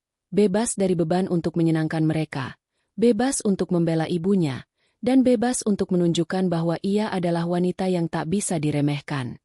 Malam itu, ia tidur dengan hati yang berat tapi penuh tekad. Badai akan segera datang, dan Rina siap memimpinnya. Pagi di apartemen Rina di SCBD terasa berbeda. Sinar matahari yang biasanya membawa kehangatan kini terasa dingin, mencerminkan suasana hati Rina yang masih dipenuhi amarah dan tekad. Di dapur, Bu Siti sudah bangun, duduk dengan secangkir teh jahe buatannya sendiri. Aroma rempah itu mengingatkan Rina pada pagi-pagi di desa Sukamaju, saat ibunya memasak di dapur kayu yang sederhana. "Nak, kamu nggak sarapan dulu?" tanya Bu Siti. Suaranya lembut tapi penuh kekhawatiran. Rina tersenyum tipis, mencium kening ibunya. "Nanti aja, Bu. Hari ini aku antar ibu pulang ke desa. Ya, biar ibu istirahat dengan tenang." Bu Siti mengangguk, tapi matanya menunjukkan bahwa ia tahu ada sesuatu yang lebih besar sedang terjadi di hati putrinya. Andi masih tertidur di kamar utama, mendengkur pelan setelah pulang larut malam. Rina tak tahu apa yang ia lakukan setelah pertengkaran singkat mereka semalam, tapi ia tak peduli. Pikirannya sudah sibuk dengan rencana yang ia susun bersama Pak Darmawan, pengacaranya. Hari ini, ia akan memulai langkah pertama untuk menarik kembali semua fasilitas yang dinikmati keluarga Andi, rumah mewah di BSD, mobil, kartu kredit, dan semua dukungan finansial. Tapi sebelum itu, ia tahu ia harus berhadapan dengan Andi. Konfrontasi ini tak bisa dihindari, dan Rina ingin memastikan suaminya mengerti bahwa ia tak lagi sama dengan Rina yang sabar dan pemaaf. Setelah memastikan Bu Siti nyaman dengan sarapan dan obat-obatannya, Rina duduk di ruang tamu, menunggu Andi bangun. Ia membuka laptopnya, memeriksa email dari Pak Darmawan yang berisi draft pemberitahuan pengosongan rumah BSD. Dokumen itu singkat tapi tegas. Keluarga Andi diberi waktu 30 hari untuk meninggalkan rumah, sesuai dengan hak kepemilikan Rina atas properti tersebut. Ada juga laporan dari bank yang mengonfirmasi bahwa kartu kredit Bu Ratna dan Pak Budi telah dibatalkan per pagi ini. Rina menutup laptop, menarik napas dalam. "Ini cuma permulaan," gumamnya. Sekitar pukul 9, Andi akhirnya muncul dari kamar. Rambutnya acak-acakan dan matanya masih mengantuk. Ia mengenakan kaos polos dan celana pendek, kontras dengan penampilan rapi yang biasa ia pamerkan di acara bisnis. "Sayang, kamu udah bangun dari tadi? Kok nggak bangunin aku?" katanya dengan nada santai, mencoba mencairkan suasana. Ia berjalan ke dapur, mengambil segelas air, lalu duduk di sofa di depan Rina. "Ibumu di mana?" "Baik-baik aja, kan?" tanyanya, seolah kejadian malam sebelumnya tak pernah terjadi. Rina menatapnya. Matanya dingin seperti es. "Ibu di kamar tamu, Andi. Dia baik-baik aja, meskipun kamu dan keluargamu mempermalukannya semalam." Nada Rina tajam, tak ada kelembutan yang biasa ia gunakan saat berbicara dengan suaminya. Andi menghela napas, menggosok wajahnya. "Rina, ayolah, jangan bawa-bawa itu lagi. Mama cuma bercanda. Dia nggak bermaksud jahat. Dan aku cuma pengin suasana nggak tegang. Ibumu juga seharusnya nggak terlalu sensitif." Kata-kata itu seperti percikan api di bensin. Rina berdiri, tangannya mengepal. "Sensitif? Andi, ibuku dihina di depan semua orang. Ibuku, yang membesarkanku seorang diri, yang rela sakit demi aku bisa sekolah, dipanggil kampungan, dan penyakitan, sama ibumu. Dan kamu, suamiku, malah membentaknya. Kamu pikir aku bisa diam aja?" Suaranya bergetar, penuh amarah yang selama ini ia tahan. Andi terkejut, tak terbiasa melihat Rina begitu tegas. Ia mencoba merangkulnya, tapi Rina mundur.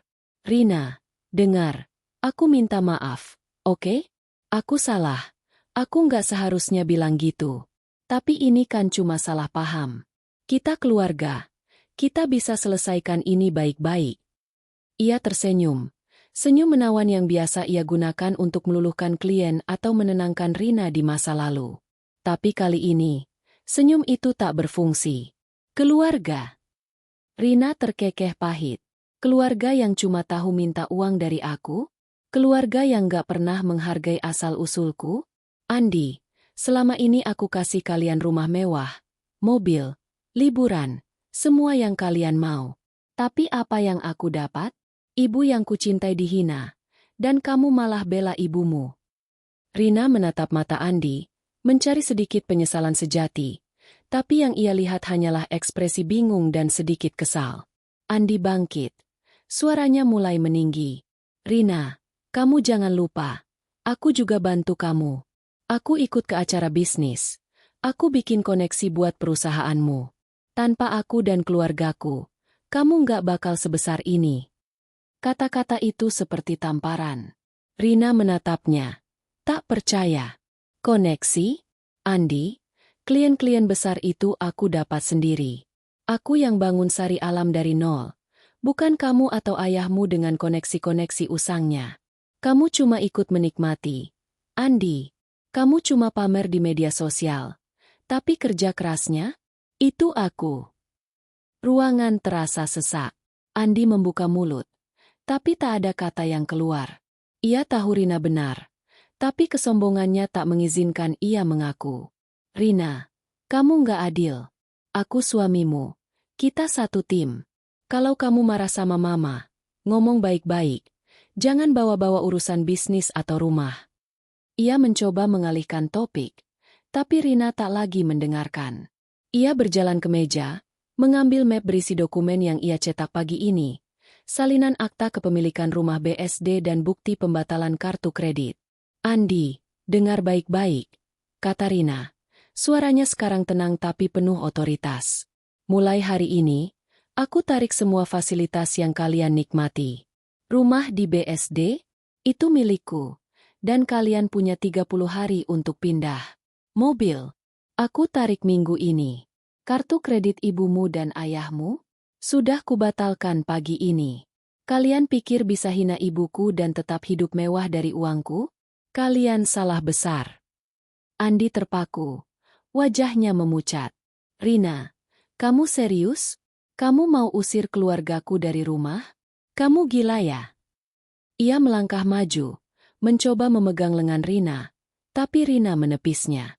Aku serius, Andi. Dan satu lagi, aku sedang pikirkan masa depan pernikahan kita. Kalau kamu nggak bisa bela ibuku, berarti kamu nggak bela aku. Aku nggak butuh suami yang cuma tahu nikmati hasil kerjaku. Kata-kata itu seperti petir di siang bolong. Andi terdiam, matanya melebar. Untuk pertama kalinya, ia melihat Rina bukan sebagai istri yang lembut dan penuh pengertian, tapi sebagai wanita yang kuat, yang tak takut mengambil keputusan besar. Rina, kamu nggak bisa gitu. Mama dan papa bakal hancur. Aku janji bakal minta maaf ke ibumu, oke? Kita selesaikan ini. Nada Andi sekarang penuh kepanikan, tapi Rina tak bergeming. Maafmu nggak cukup. Andi, aku kasih kalian semua yang kalian minta, tapi kalian balas dengan hinaan. Sekarang, kalian tanggung sendiri akibatnya. Rina berbalik, mengambil tas dan kunci mobil. Aku antar ibu ke desa sekarang. Kamu pikir baik-baik apa yang kamu mau lakukan. Tapi ingat, aku nggak main-main. Ia berjalan ke kamar tamu, membantu Bu Siti mengemasi barang-barangnya, dan meninggalkan Andi yang masih berdiri membeku di ruang tamu. Perjalanan ke Sukamaju terasa panjang. Bu Siti duduk di samping Rina, sesekali bertanya dengan hati-hati. Nak, kamu yakin gak apa-apa sama Andi? Ibu gak mau kalian bertengkar karena ibu. Rina memegang tangan ibunya, tersenyum untuk menenangkan. Ini bukan salah ibu. Aku cuma mau mereka belajar menghargai kita, Bu. Bu Siti mengangguk, tapi wajahnya masih penuh kekhawatiran. Sesampainya di desa, Rina memastikan Bu Siti nyaman di rumahnya. Ia juga menghubungi dokter desa untuk memeriksa kesehatan ibunya secara rutin. Ibu istirahat ya. Aku urus semuanya, katanya sebelum berpamitan. Bu Siti memeluknya erat. Jaga diri, Nak. Jangan sampai amarah bikin kamu lupa siapa kamu. Rina mengangguk, tapi di dalam hati, ia tahu amarahnya bukan sekadar emosi. Itu adalah bahan bakar untuk keadilan yang ia cari. Kembali ke Jakarta, Rina langsung ke kantornya. Pak Darmawan sudah menunggu dengan dokumen lengkap. Pemberitahuan pengosongan rumah, surat penarikan mobil, dan rencana hukum untuk melindungi aset Rina dari kemungkinan gugatan keluarga Andi. Bu, Saya sarankan kita kirim pemberitahuan resmi ke keluarga Bapak Andi besok. Biar mereka tahu ini serius, kata Pak Darmawan. Rina mengangguk. Lakukan, Pak. Saya mau mereka tahu bahwa saya nggak main-main. Malam itu, Rina tidur di apartemen sendirian. Andi mengirim beberapa pesan, memohon untuk bicara, tapi Rina tak membalas. Ia tahu konfrontasi ini hanyalah awal. Bu Ratna dan Pak Budi pasti akan marah. Mungkin akan mencoba melawan dengan koneksi mereka. Tapi Rina sudah siap. Ia telah membangun kerajaannya dengan tangan kosong. Dan ia tahu cara melindungi apa yang menjadi miliknya. Di dalam hati, ia berjanji pada Bu Siti. Aku akan buat mereka menyesal, Bu. Mereka akan tahu siapa kita sebenarnya. Langit Jakarta pagi itu mendung. Awan kelabu menyelimuti kota seolah mencerminkan badai yang akan segera melanda keluarga Andi. Rina duduk di kantornya di kawasan Sudirman, di depan meja kaca besar yang dipenuhi dokumen dan laptop. Di sampingnya, Pak Darmawan, pengacaranya, menyerahkan amplop coklat berisi surat pemberitahuan resmi. Ini sudah selesai, Bu Rina.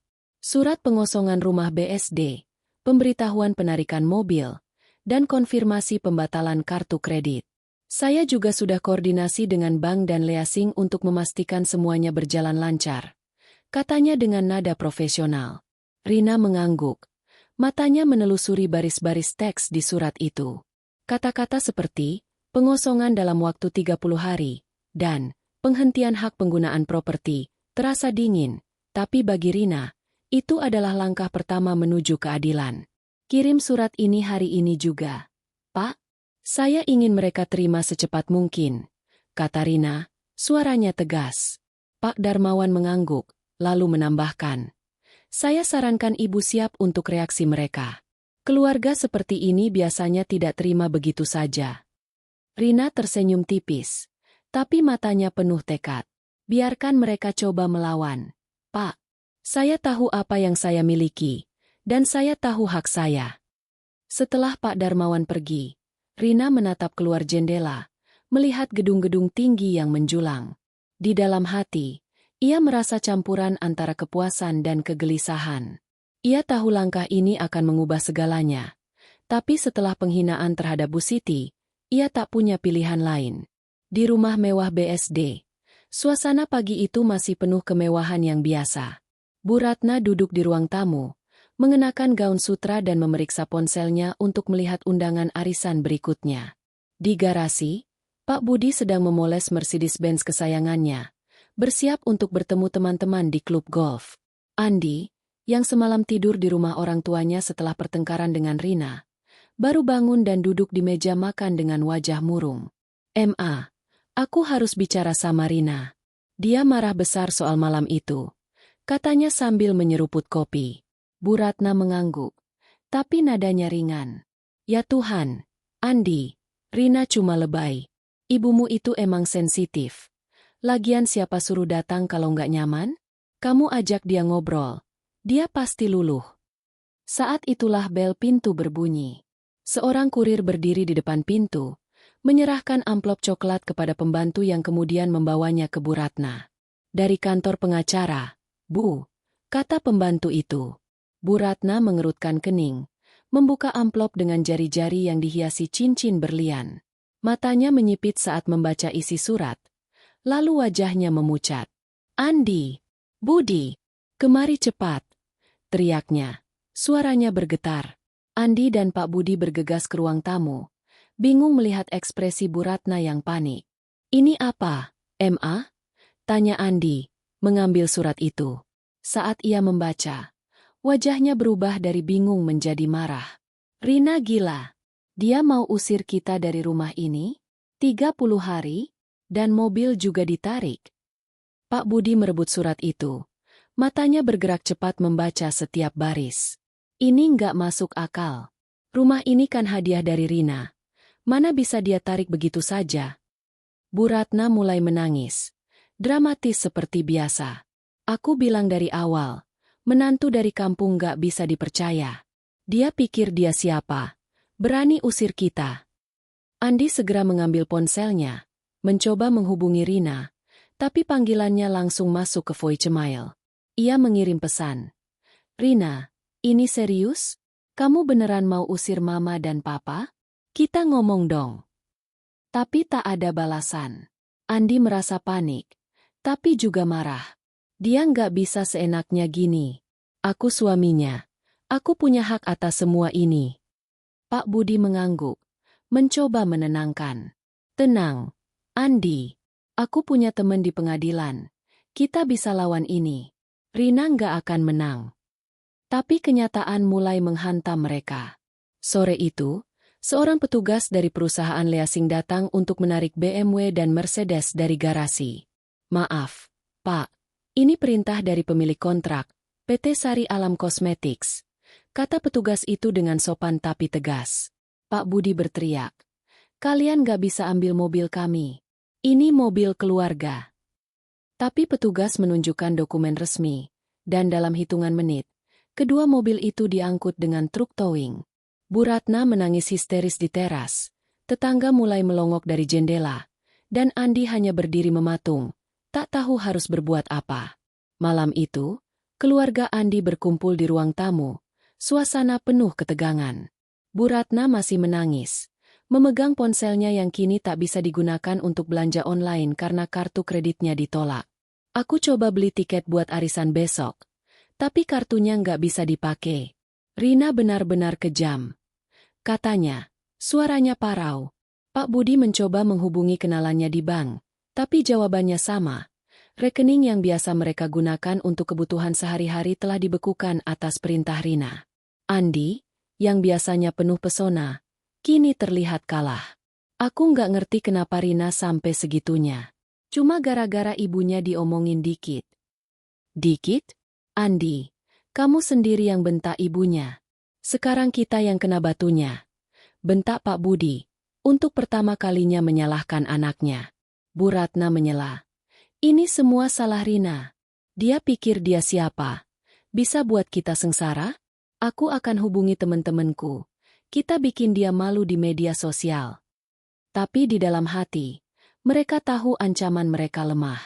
Rina bukan hanya wanita kaya. Ia adalah pengusaha cerdas yang tahu cara melindungi asetnya. Rumah BSD, meski mereka anggap milik keluarga, secara hukum adalah properti Rina. Mobil, kartu kredit, semua atas nama perusahaan Rina. Mereka tak punya apa-apa untuk melawan. Keesokan harinya, kenyataan semakin pahit. Pembantu rumah, yang biasanya membersihkan rumah dan memasak, tak muncul karena gajinya tak dibayar. Rina juga menghentikan anggaran untuk staf rumah tangga. Bu Ratna, yang tak pernah menyentuh wajan seumur hidupnya, panik saat harus memasak sendiri. Aku nggak bisa hidup kayak gini. Kita harus bicara sama Rina. Andi, kamu suaminya, buat dia sadar. Katanya, hampir menjerit. Andi mengangguk, tapi hatinya dipenuhi ketakutan. Ia tahu Rina bukan lagi istri yang mudah dibujuk dengan senyum atau kata-kata manis. Andi pergi ke kantor Sari Alam Cosmetics, berharap bisa bertemu Rina. Tapi di sana, ia dihadang oleh security. Maaf, Pak Andi, Bu Rina sedang meeting dan tidak bisa diganggu, kata security dengan nada sopan tapi tegas. Andi mencoba memaksa. Aku suaminya. Aku punya hak ketemu dia. Tapi security tak bergeming, dan Andi akhirnya pulang dengan tangan kosong. Kemarahannya bercampur dengan rasa tak berdaya. Sementara itu, Rina berada di ruang rapat, membahas ekspansi bisnis ke Malaysia dengan timnya. Ia tampak fokus, tapi pikirannya sesekali melayang ke keluarga Andi. Ia tahu mereka sedang panik, dan itu memberinya kepuasan kecil. Tapi ia juga tahu ini baru permulaan. Pengusiran dari rumah BSD akan menjadi pukulan terbesar, dan ia ingin memastikan semuanya berjalan sesuai rencana. Setelah rapat, ia menerima laporan dari Pak Darmawan. Surat pengosongan sudah diterima, dan proses hukum berjalan lancar. Mereka mungkin akan coba melawan, Bu. Tapi secara hukum, posisi ibu sangat kuat, katanya. Rina mengangguk. Biarkan mereka coba. Pak, saya siap. Di BSD, keluarga Andi mulai merasakan kejatuhan. Tanpa mobil, Pak Budi tak bisa pergi ke klub golf, dan teman-temannya mulai menjauh saat tahu keuangan mereka bermasalah. Bu Ratna, yang biasa memamerkan gaya hidup mewah di grup WhatsApp Sosialita, kini diam, takut ditanya tentang rumah atau mobilnya. Andi, yang selama ini bergantung pada jabatan kosong di perusahaan Rina, mulai menyadari bahwa ia tak punya apa-apa tanpa istrinya. Kita harus cari cara. Pak. Kita nggak bisa kehilangan semua ini, katanya. Suaranya penuh keputusasaan. Bu Ratna, meski panik, masih menyimpan kesombongan. Kita akan lawan. Andi. Aku akan hubungi pengacara. Kita buat Rina menyesal. Tapi di dalam hati, ia tahu peluang mereka kecil. Mereka telah hidup dari kebaikan Rina selama ini, dan tanpa itu, mereka seperti ikan yang kehabisan air. Rumah BSD, yang selama ini menjadi simbol status mereka, kini menjadi bayang-bayang yang akan segera lenyap. Dan untuk pertama kalinya, mereka merasakan ketakutan sejati, ketakutan akan kehilangan segalanya. Sementara itu, Rina kembali ke apartemennya malam itu, merasa campuran antara kepuasan dan beban berat. Ia tahu langkahnya akan menyakiti banyak orang, tapi ia juga tahu ini adalah caranya untuk membela Bu Siti, untuk menunjukkan bahwa tak ada yang bisa menghina ibunya tanpa konsekuensi. Ia membuka foto lama di ponselnya. Gambar Bu Siti tersenyum di kebun desa. Bu, aku janji, mereka akan tahu siapa kita, bisiknya. Malam itu, ia tidur dengan hati yang lebih ringan, tapi penuh tekad untuk melanjutkan rencananya. Kejatuhan keluarga Andi baru dimulai, dan Rina akan memastikan mereka merasakan setiap detiknya. Hari-hari setelah pemberitahuan pengosongan rumah BSD berlalu seperti mimpi buruk bagi keluarga Andi. Rumah mewah yang selama ini menjadi kebanggaan mereka kini terasa seperti penjara yang menunggu waktu untuk runtuh. Bu Ratna, yang biasanya menghabiskan pagi dengan memesan kopi latte di kafe elit atau mengatur arisan dengan teman-teman sosialitanya, kini duduk di sofa kulit yang mulai terasa asing, menatap ponselnya dengan wajah pucat. Notifikasi dari bank terus berdatangan. Transaksi ditolak, saldo tidak mencukupi, kartu kredit tidak aktif. Ia mencoba menghubungi Rina berulang kali, meninggalkan pesan suara dengan nada campuran antara marah dan memohon. Rina, ini kelewatan. Kami keluargamu. Kamu nggak bisa usir kami begitu saja. Kita bicara baik-baik, ya. Tapi pesan-pesan itu tak pernah mendapat balasan. Pak Budi, yang selama ini mengandalkan koneksi lamanya untuk menjaga reputasi, mulai kehilangan muka. Teman-teman di klub golf tak lagi mengajaknya bermain, apalagi setelah mereka tahu mobil Mercedes kesayangannya telah ditarik. Budi, apa kabar? Kok nggak kelihatan sekarang? Tanya seorang teman melalui telepon, tapi nada itu penuh rasa ingin tahu daripada kepedulian. Pak Budi hanya menjawab dengan tawa gugup. Sibuk. Nanti kita ketemu lagi. Tapi ia tahu, tanpa mobil dan status, ia tak lagi diterima di lingkaran itu. Ia mencoba mencari kerja, mengontak kenalan lama di instansi pemerintahan, tapi usianya yang sudah pensiun dan kurangnya pengalaman aktual membuatnya ditolak di mana-mana. Andi, yang selama ini hidup dari kemewahan yang disediakan Rina, merasakan tekanan paling besar. Jabatannya sebagai Direktur Pemasaran di Sari Alam Cosmetics hanyalah formalitas, dan kini, dengan aksesnya ke perusahaan dibatasi oleh Rina, ia tak punya penghasilan. Ia mencoba melamar kerja di beberapa perusahaan lain, tapi tanpa pengalaman nyata dan reputasi yang hanya dibangun dari koneksi Rina, tak ada yang menerimanya. Andi, CVMU kosong. Apa yang kamu kerjakan selama ini? Tanya seorang perekrut dengan nada sinis. Andi hanya bisa menunduk. Wajahnya panas karena malu. Ia mulai menyadari betapa bergantungnya ia pada Rina, tapi kesombongannya masih membuatnya menolak mengakui kesalahan. Di rumah BSD, suasana semakin suram.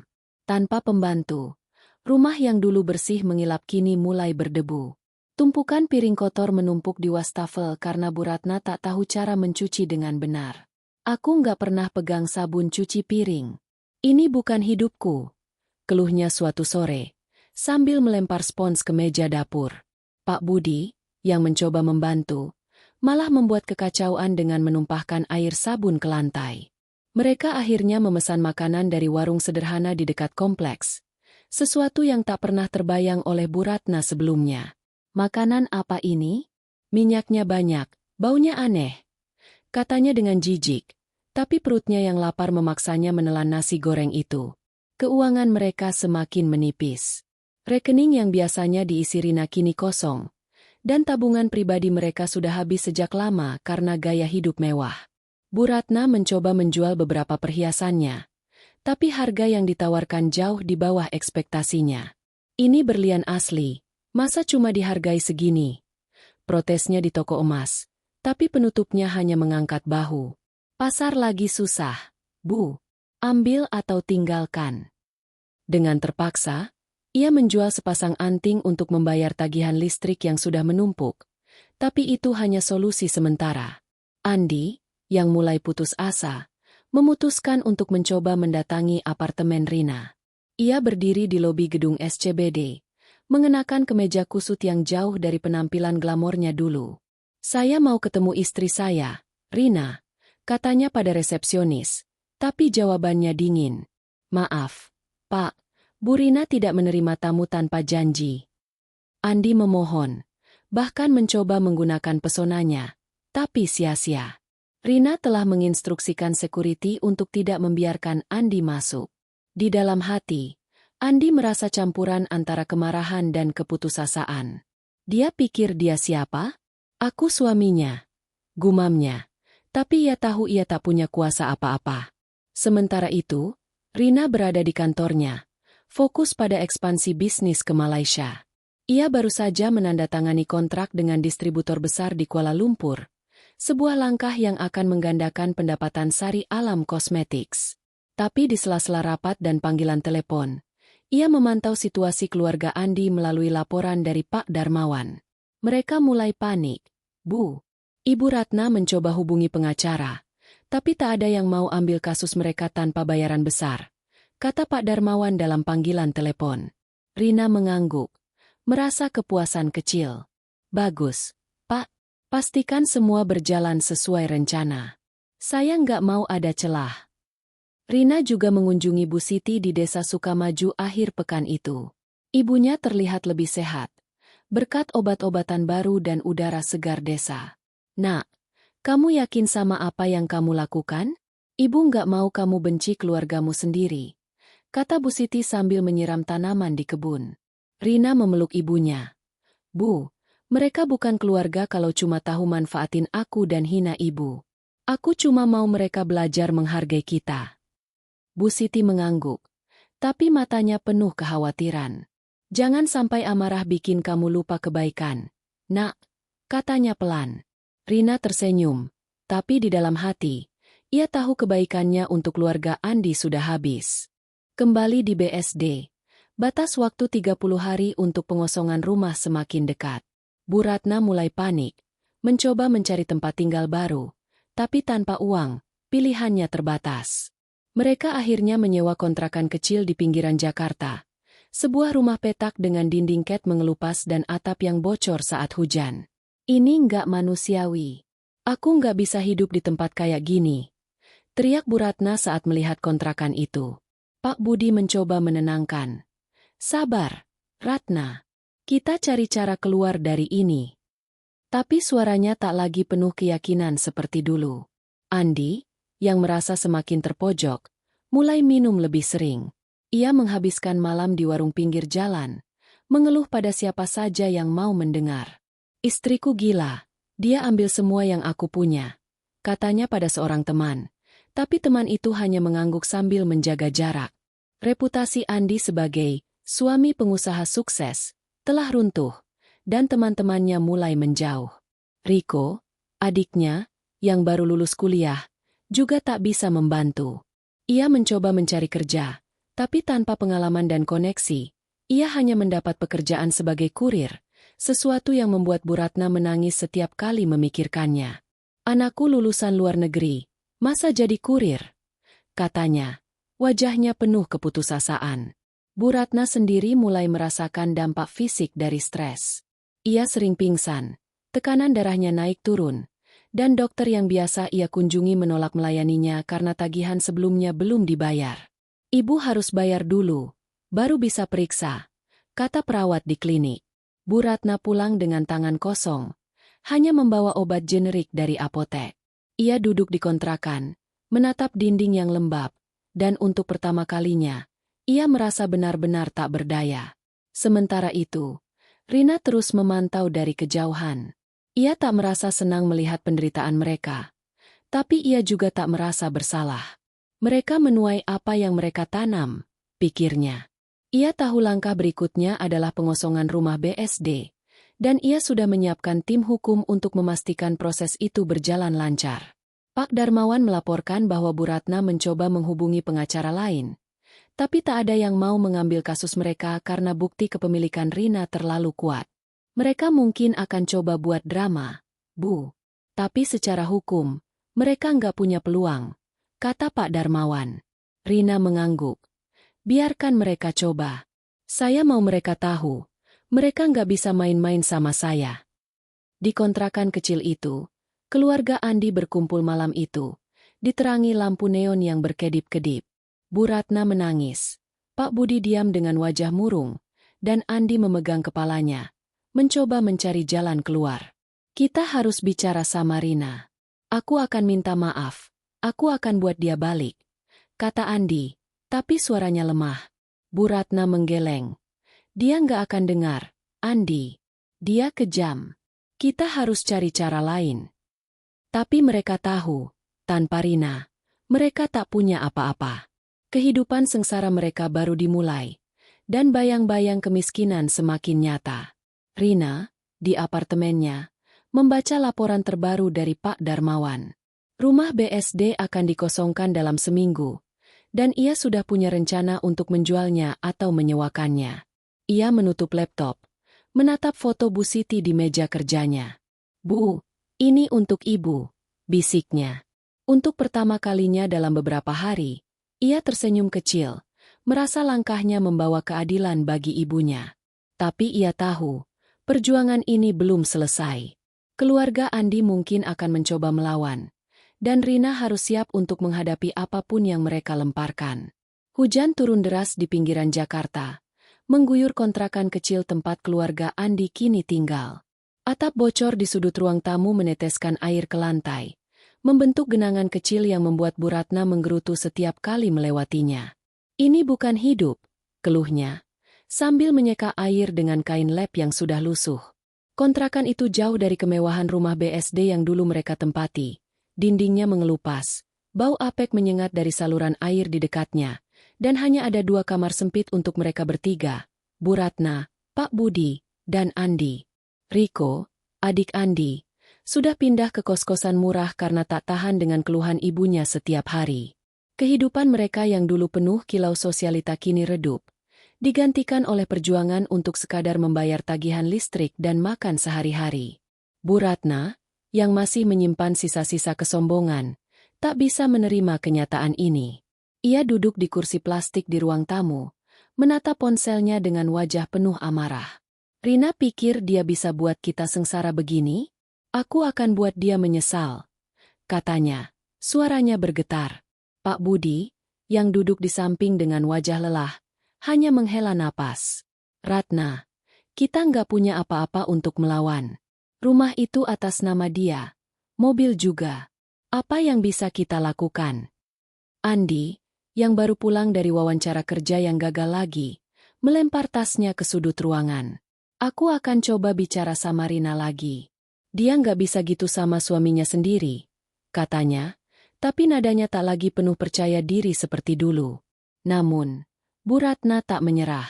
Ia masih percaya bahwa koneksi sosialnya dan reputasi keluarga mereka bisa menekan Rina. Kita harus buat dia malu. Budi, kita ceritain ke semua orang betapa kejamnya dia. Aku akan hubungi teman-temanku. Kita buat ramai di media sosial. Ia membuka grup WhatsApp sosialitanya, mengetik pesan panjang yang penuh drama. Teman-teman, kalian gak akan percaya apa yang dilakukan menantuku. Dia usir kami dari rumah. Ambil mobil, dan buat kami hidup sengsara. Apa salah kami? Cuma bercanda sama ibunya yang kampungan, Ia mengirim pesan itu, berharap banjir dukungan dari teman-temannya. Tapi respons yang datang jauh dari harapan. Beberapa teman membalas dengan emoji simpati, tapi kebanyakan diam. Salah satu teman, seorang sosialita yang dulu sering ikut arisan Bu Ratna, membalas. "Ratna, maaf ya, tapi aku dengar cerita dari sisi lain. Katanya ibumu kelewatan ngomongin ibunya Rina. Mungkin kalian perlu ngomong baik-baik."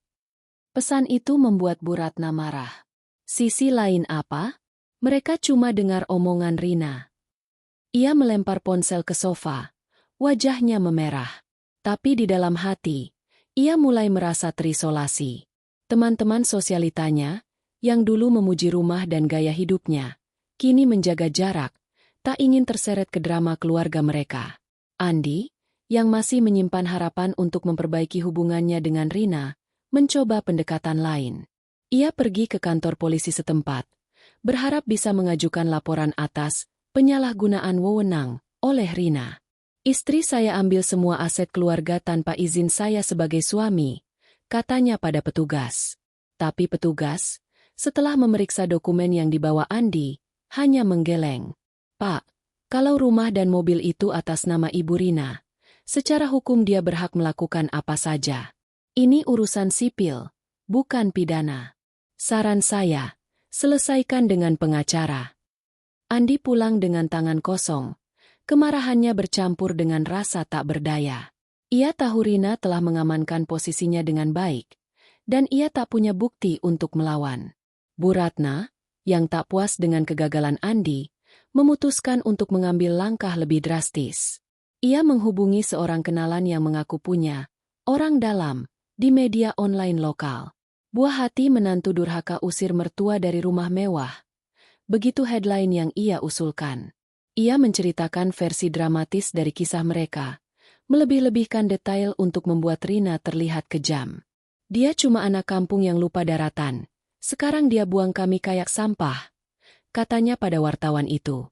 Artikel itu akhirnya tayang di sebuah situs berita kecil, dengan foto rumah BSD yang diambil dari Google dan narasi yang penuh emosi. Tapi efeknya justru bumerang. Rina, yang memantau situasi melalui tim hukumnya, segera mengetahui artikel itu. Ia menghubungi Pak Darmawan, yang dengan cepat mengirim somasi ke situs berita tersebut.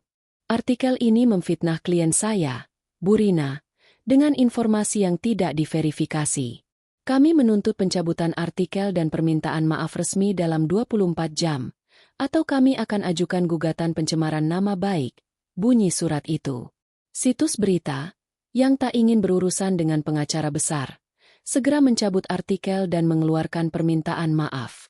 Bu Ratna, yang berharap artikel itu akan memicu simpati publik, malah makin terpuruk saat tahu usahanya gagal. Rina, di sisi lain, tetap fokus pada bisnisnya. Ia baru saja kembali dari Kuala Lumpur, di mana ia menandatangani kontrak distribusi besar untuk Sari Alam Cosmetics. Di kantornya, ia menerima laporan dari Pak Darmawan tentang upaya keluarga Andi. Mereka coba buat gaduh di media sosial dan media online. Tapi tak ada yang serius, Bu. Publik lebih percaya Ibu, apalagi dengan reputasi bisnis Ibu yang bersih, katanya. Rina mengangguk, tapi matanya tetap tajam. "Terus pantau, Pak. Kalau mereka coba apa-apa lagi, saya ingin tahu secepatnya." Namun, keluarga Andi tak menyerah begitu saja. Bu Ratna, yang semakin putus asa, mencoba langkah terakhir, mengancam Bu Siti. Ia mengirim pesan melalui ponsel Andi ke nomor Rina. "Kalau kamu nggak balikin rumah dan mobil, aku akan ke desa ibumu dan bikin dia nyesel." Pesan itu disertai dengan nada ancaman yang jelas. Tapi Rina tak gentar. Ia segera meneruskan pesan itu ke Pak Darmawan, yang menyarankan untuk mengajukan laporan ancaman ke polisi. "Ini bukti kuat, Bu. Kalau mereka terus, kita bisa ajukan perintah perlindungan untuk Ibu Siti," katanya. Rina setuju, dan laporan itu diajukan ke polisi, membuat Bu Ratna panik saat menerima panggilan dari penyidik. Di Desa Sukamaju, Rina memastikan Bu Siti terlindungi. Ia menyewa seorang penjaga untuk tinggal di dekat rumah ibunya dan memasang kamera keamanan sederhana. "Bu, kalau ada apa-apa, langsung telepon aku. Ya, katanya saat mengunjungi ibunya. Bu Siti, yang tak tahu detail ancaman itu, hanya mengangguk. Nak, ibu cuma ingin kamu damai. Jangan sampai kebencian ini makan hatimu, katanya, memegang tangan Rina.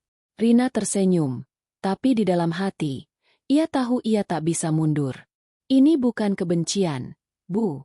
Ini keadilan. Kembali dikontrakan. Keluarga Andi semakin terpuruk. Ancaman Bu Ratna ke Bu Siti membuat mereka mendapat surat peringatan dari polisi. Dan biaya hukum yang mereka tak mampu bayar makin menambah beban. Andi, yang mulai kehilangan harapan, menghabiskan malam di warung minum, mencoba melupakan kenyataan. Pak Budi, yang dulu penuh wibawa, kini sering duduk diam di beranda kontrakan, menatap jalanan dengan wajah kosong. Bu Ratna, yang paling vokal, mulai merasa putus asa. Kita salah apa sih, Budi? Cuma ngomong dikit soal ibunya. Kok dia sekejam ini? Katanya, air mata mengalir. Tapi Pak Budi tak menjawab. Untuk pertama kalinya, ia mulai mempertanyakan sikap mereka sendiri. Sementara itu, Rina menerima kabar bahwa rumah BSD sudah dikosongkan. Tim hukumnya melaporkan bahwa keluarga Andi pindah dengan terpaksa, meninggalkan beberapa barang yang tak muat di kontrakan kecil mereka. Rina memutuskan untuk menjual rumah itu, dan dalam hitungan hari, seorang pengusaha kaya menawarkan harga yang jauh di atas pasar. Uang dari penjualan itu ia masukkan ke rekening bisnisnya, memastikan masa depan Bu Siti dan ekspansi perusahaannya. Ia juga menyumbangkan sebagian untuk klinik desa di Sukamaju, sebagai bentuk terima kasih pada akarnya. Malam itu, Rina duduk di apartemennya, menatap foto Bu Siti di meja kerjanya. Ia tahu keluarga Andi masih akan mencoba melawan, tapi setiap usaha mereka gagal. Media sosial, polisi, ancaman, tak ada yang bisa menggoyahkan posisinya. Ia merasa kepuasan yang dingin, tapi juga beban berat. Bu, ini belum selesai, tapi aku janji, mereka akan tahu siapa kita, bisiknya pada foto itu. Di luar, hujan masih turun, seolah mencuci bersih luka masa lalu, tapi Rina tahu, babak terakhir dari kejatuhan keluarga Andi masih menanti. Hujan telah reda di pinggiran Jakarta, meninggalkan udara yang sejuk dan aroma tanah basah yang menyelinap melalui jendela-jendela kontrakan kecil tempat keluarga Andi tinggal. Namun, kesegaran itu tak mampu mengusir keputusasaan yang menyelimuti Bu Ratna, Pak Budi, dan Andi. Kontrakan mereka, yang sudah sempit dan penuh kelembapan, kini menghadapi ancaman baru. Pemiliknya mengeluarkan ultimatum untuk membayar tunggakan sewa 2 bulan terakhir atau menghadapi pengusiran. Kalian harus bayar minggu ini, atau saya gusur, kata pemilik kontrakan dengan nada tegas saat mengetuk pintu mereka pagi itu. Bu Ratna, yang dulu berjalan dengan kepala tegak di arisan sosialita, kini hanya bisa menunduk, tangannya gemetar saat menutup pintu. Keadaan mereka semakin buruk sejak rumah mewah di BSD resmi dijual Rina kepada seorang pengusaha kaya. Uang dari penjualan itu tak pernah sampai ke tangan mereka, dan semua koneksi yang dulu mereka andalkan kini menghilang. Bu Ratna tak lagi diundang ke arisan, teleponnya sepi dari pesan teman-teman, dan grup WhatsApp sosialita yang dulu ramai kini seperti kuburan. Mereka semua munafik. Dulu memuji-muji kita, sekarang menghilang. Keluhnya. Suaranya penuh amarah dan keputusasaan. Pak Budi, yang biasanya mencoba menenangkan, kini hanya diam. Wajahnya penuh kerutan baru yang muncul dari stres. Andi, yang kini bekerja sebagai driver ojek online untuk menyambung hidup, pulang setiap malam dengan tubuh lelah dan hati penuh penyesalan. Sementara itu, di desa Sukamaju, Rina duduk di beranda rumah Bu Siti, menikmati angin sepau-sepau yang membawa aroma bunga melati dari kebun. Bu Siti, meski masih lemah karena rematik, terlihat lebih sehat.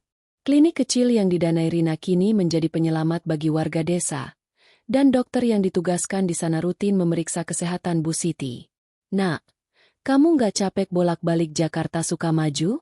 Bisnismu kan sibuk, kata Bu Siti sambil menyajikan teh hangat. Rina tersenyum, memegang tangan ibunya yang kasar tapi penuh kehangatan. Nggak capek, Bu. Di sini aku tenang. Ibu sehat. Itu yang paling penting. Rina baru saja kembali dari perjalanan bisnis ke Singapura, di mana ia menandatangani kontrak baru untuk distribusi produk Sari Alam Cosmetics di Asia Tenggara.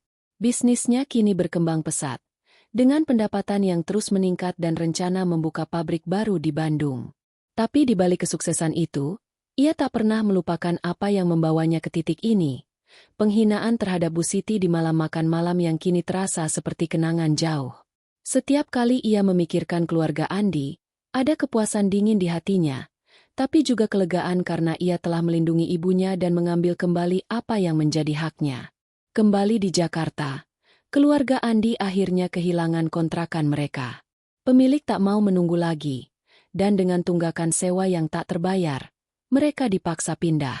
Tanpa uang untuk menyewa tempat baru, mereka terpaksa tinggal di sebuah gubuk kecil di pinggir kota, bekas tempat penyimpanan barang yang disewa dengan harga murah. Gubuk itu tak punya listrik, airnya terbatas, dan atapnya bocor di banyak tempat.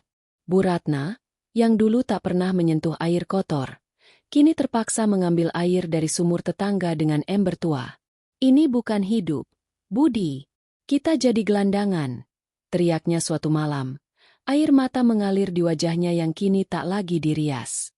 Pak Budi, yang kesehatannya mulai menurun karena stres dan kurang makan, hanya bisa menunduk. "Kita salah, Ratna. Kita kelewatan sama ibunya Rina.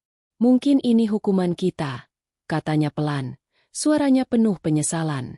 Bu Ratna menatapnya dengan mata menyala. "Hukuman? Aku cuma bilang jujur. Ibunya memang kampungan, sakit-sakitan. Kenapa kita yang harus sengsara?" Tapi kata-kata itu tak lagi punya kekuatan.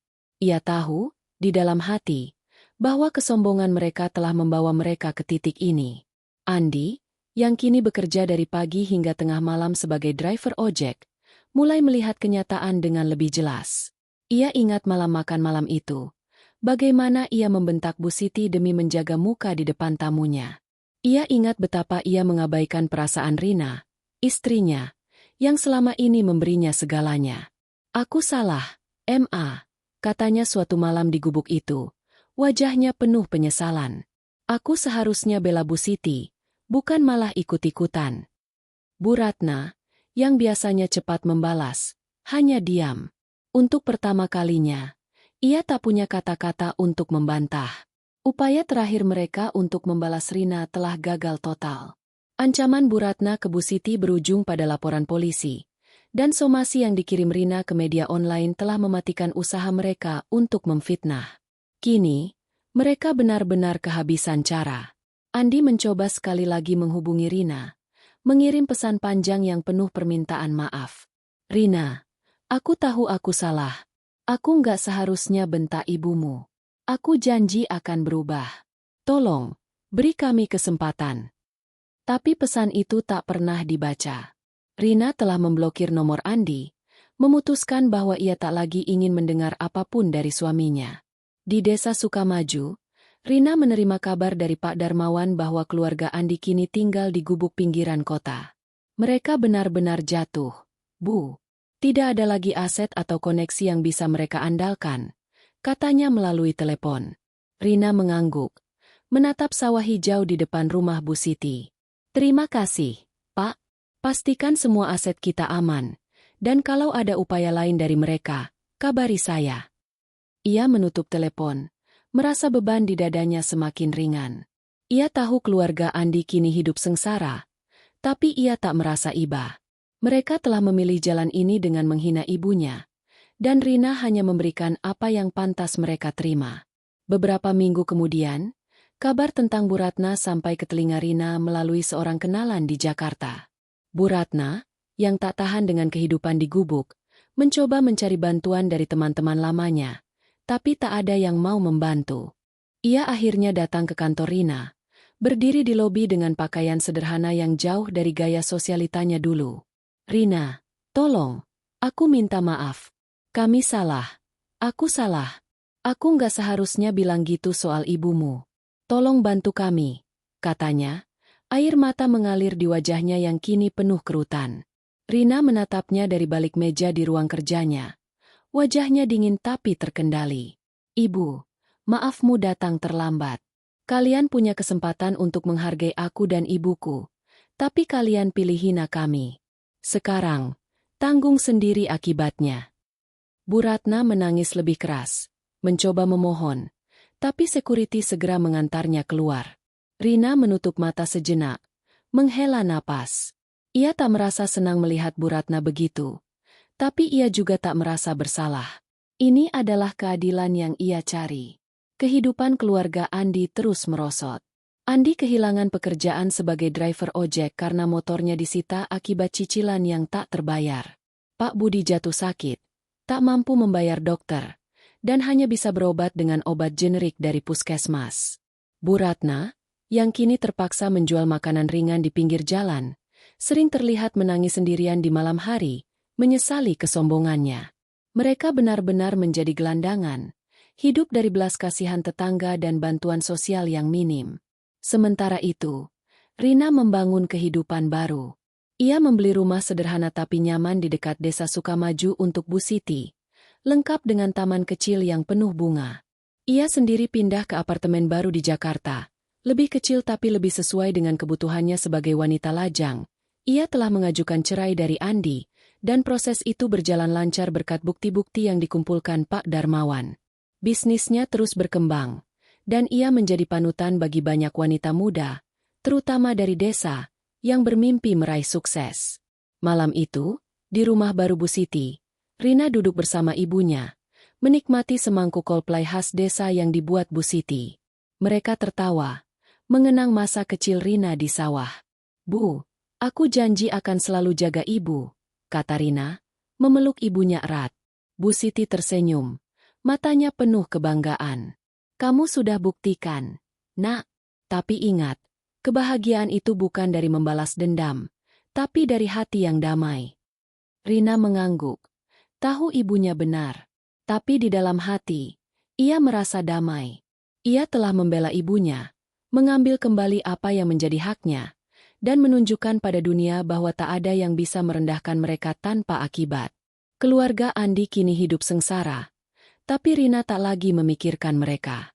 Ia menatap bintang-bintang di langit desa, merasa bebas, kuat, dan utuh. Ini adalah kemenangannya, dan ia tahu, Bu Siti adalah alasan ia terus berjuang.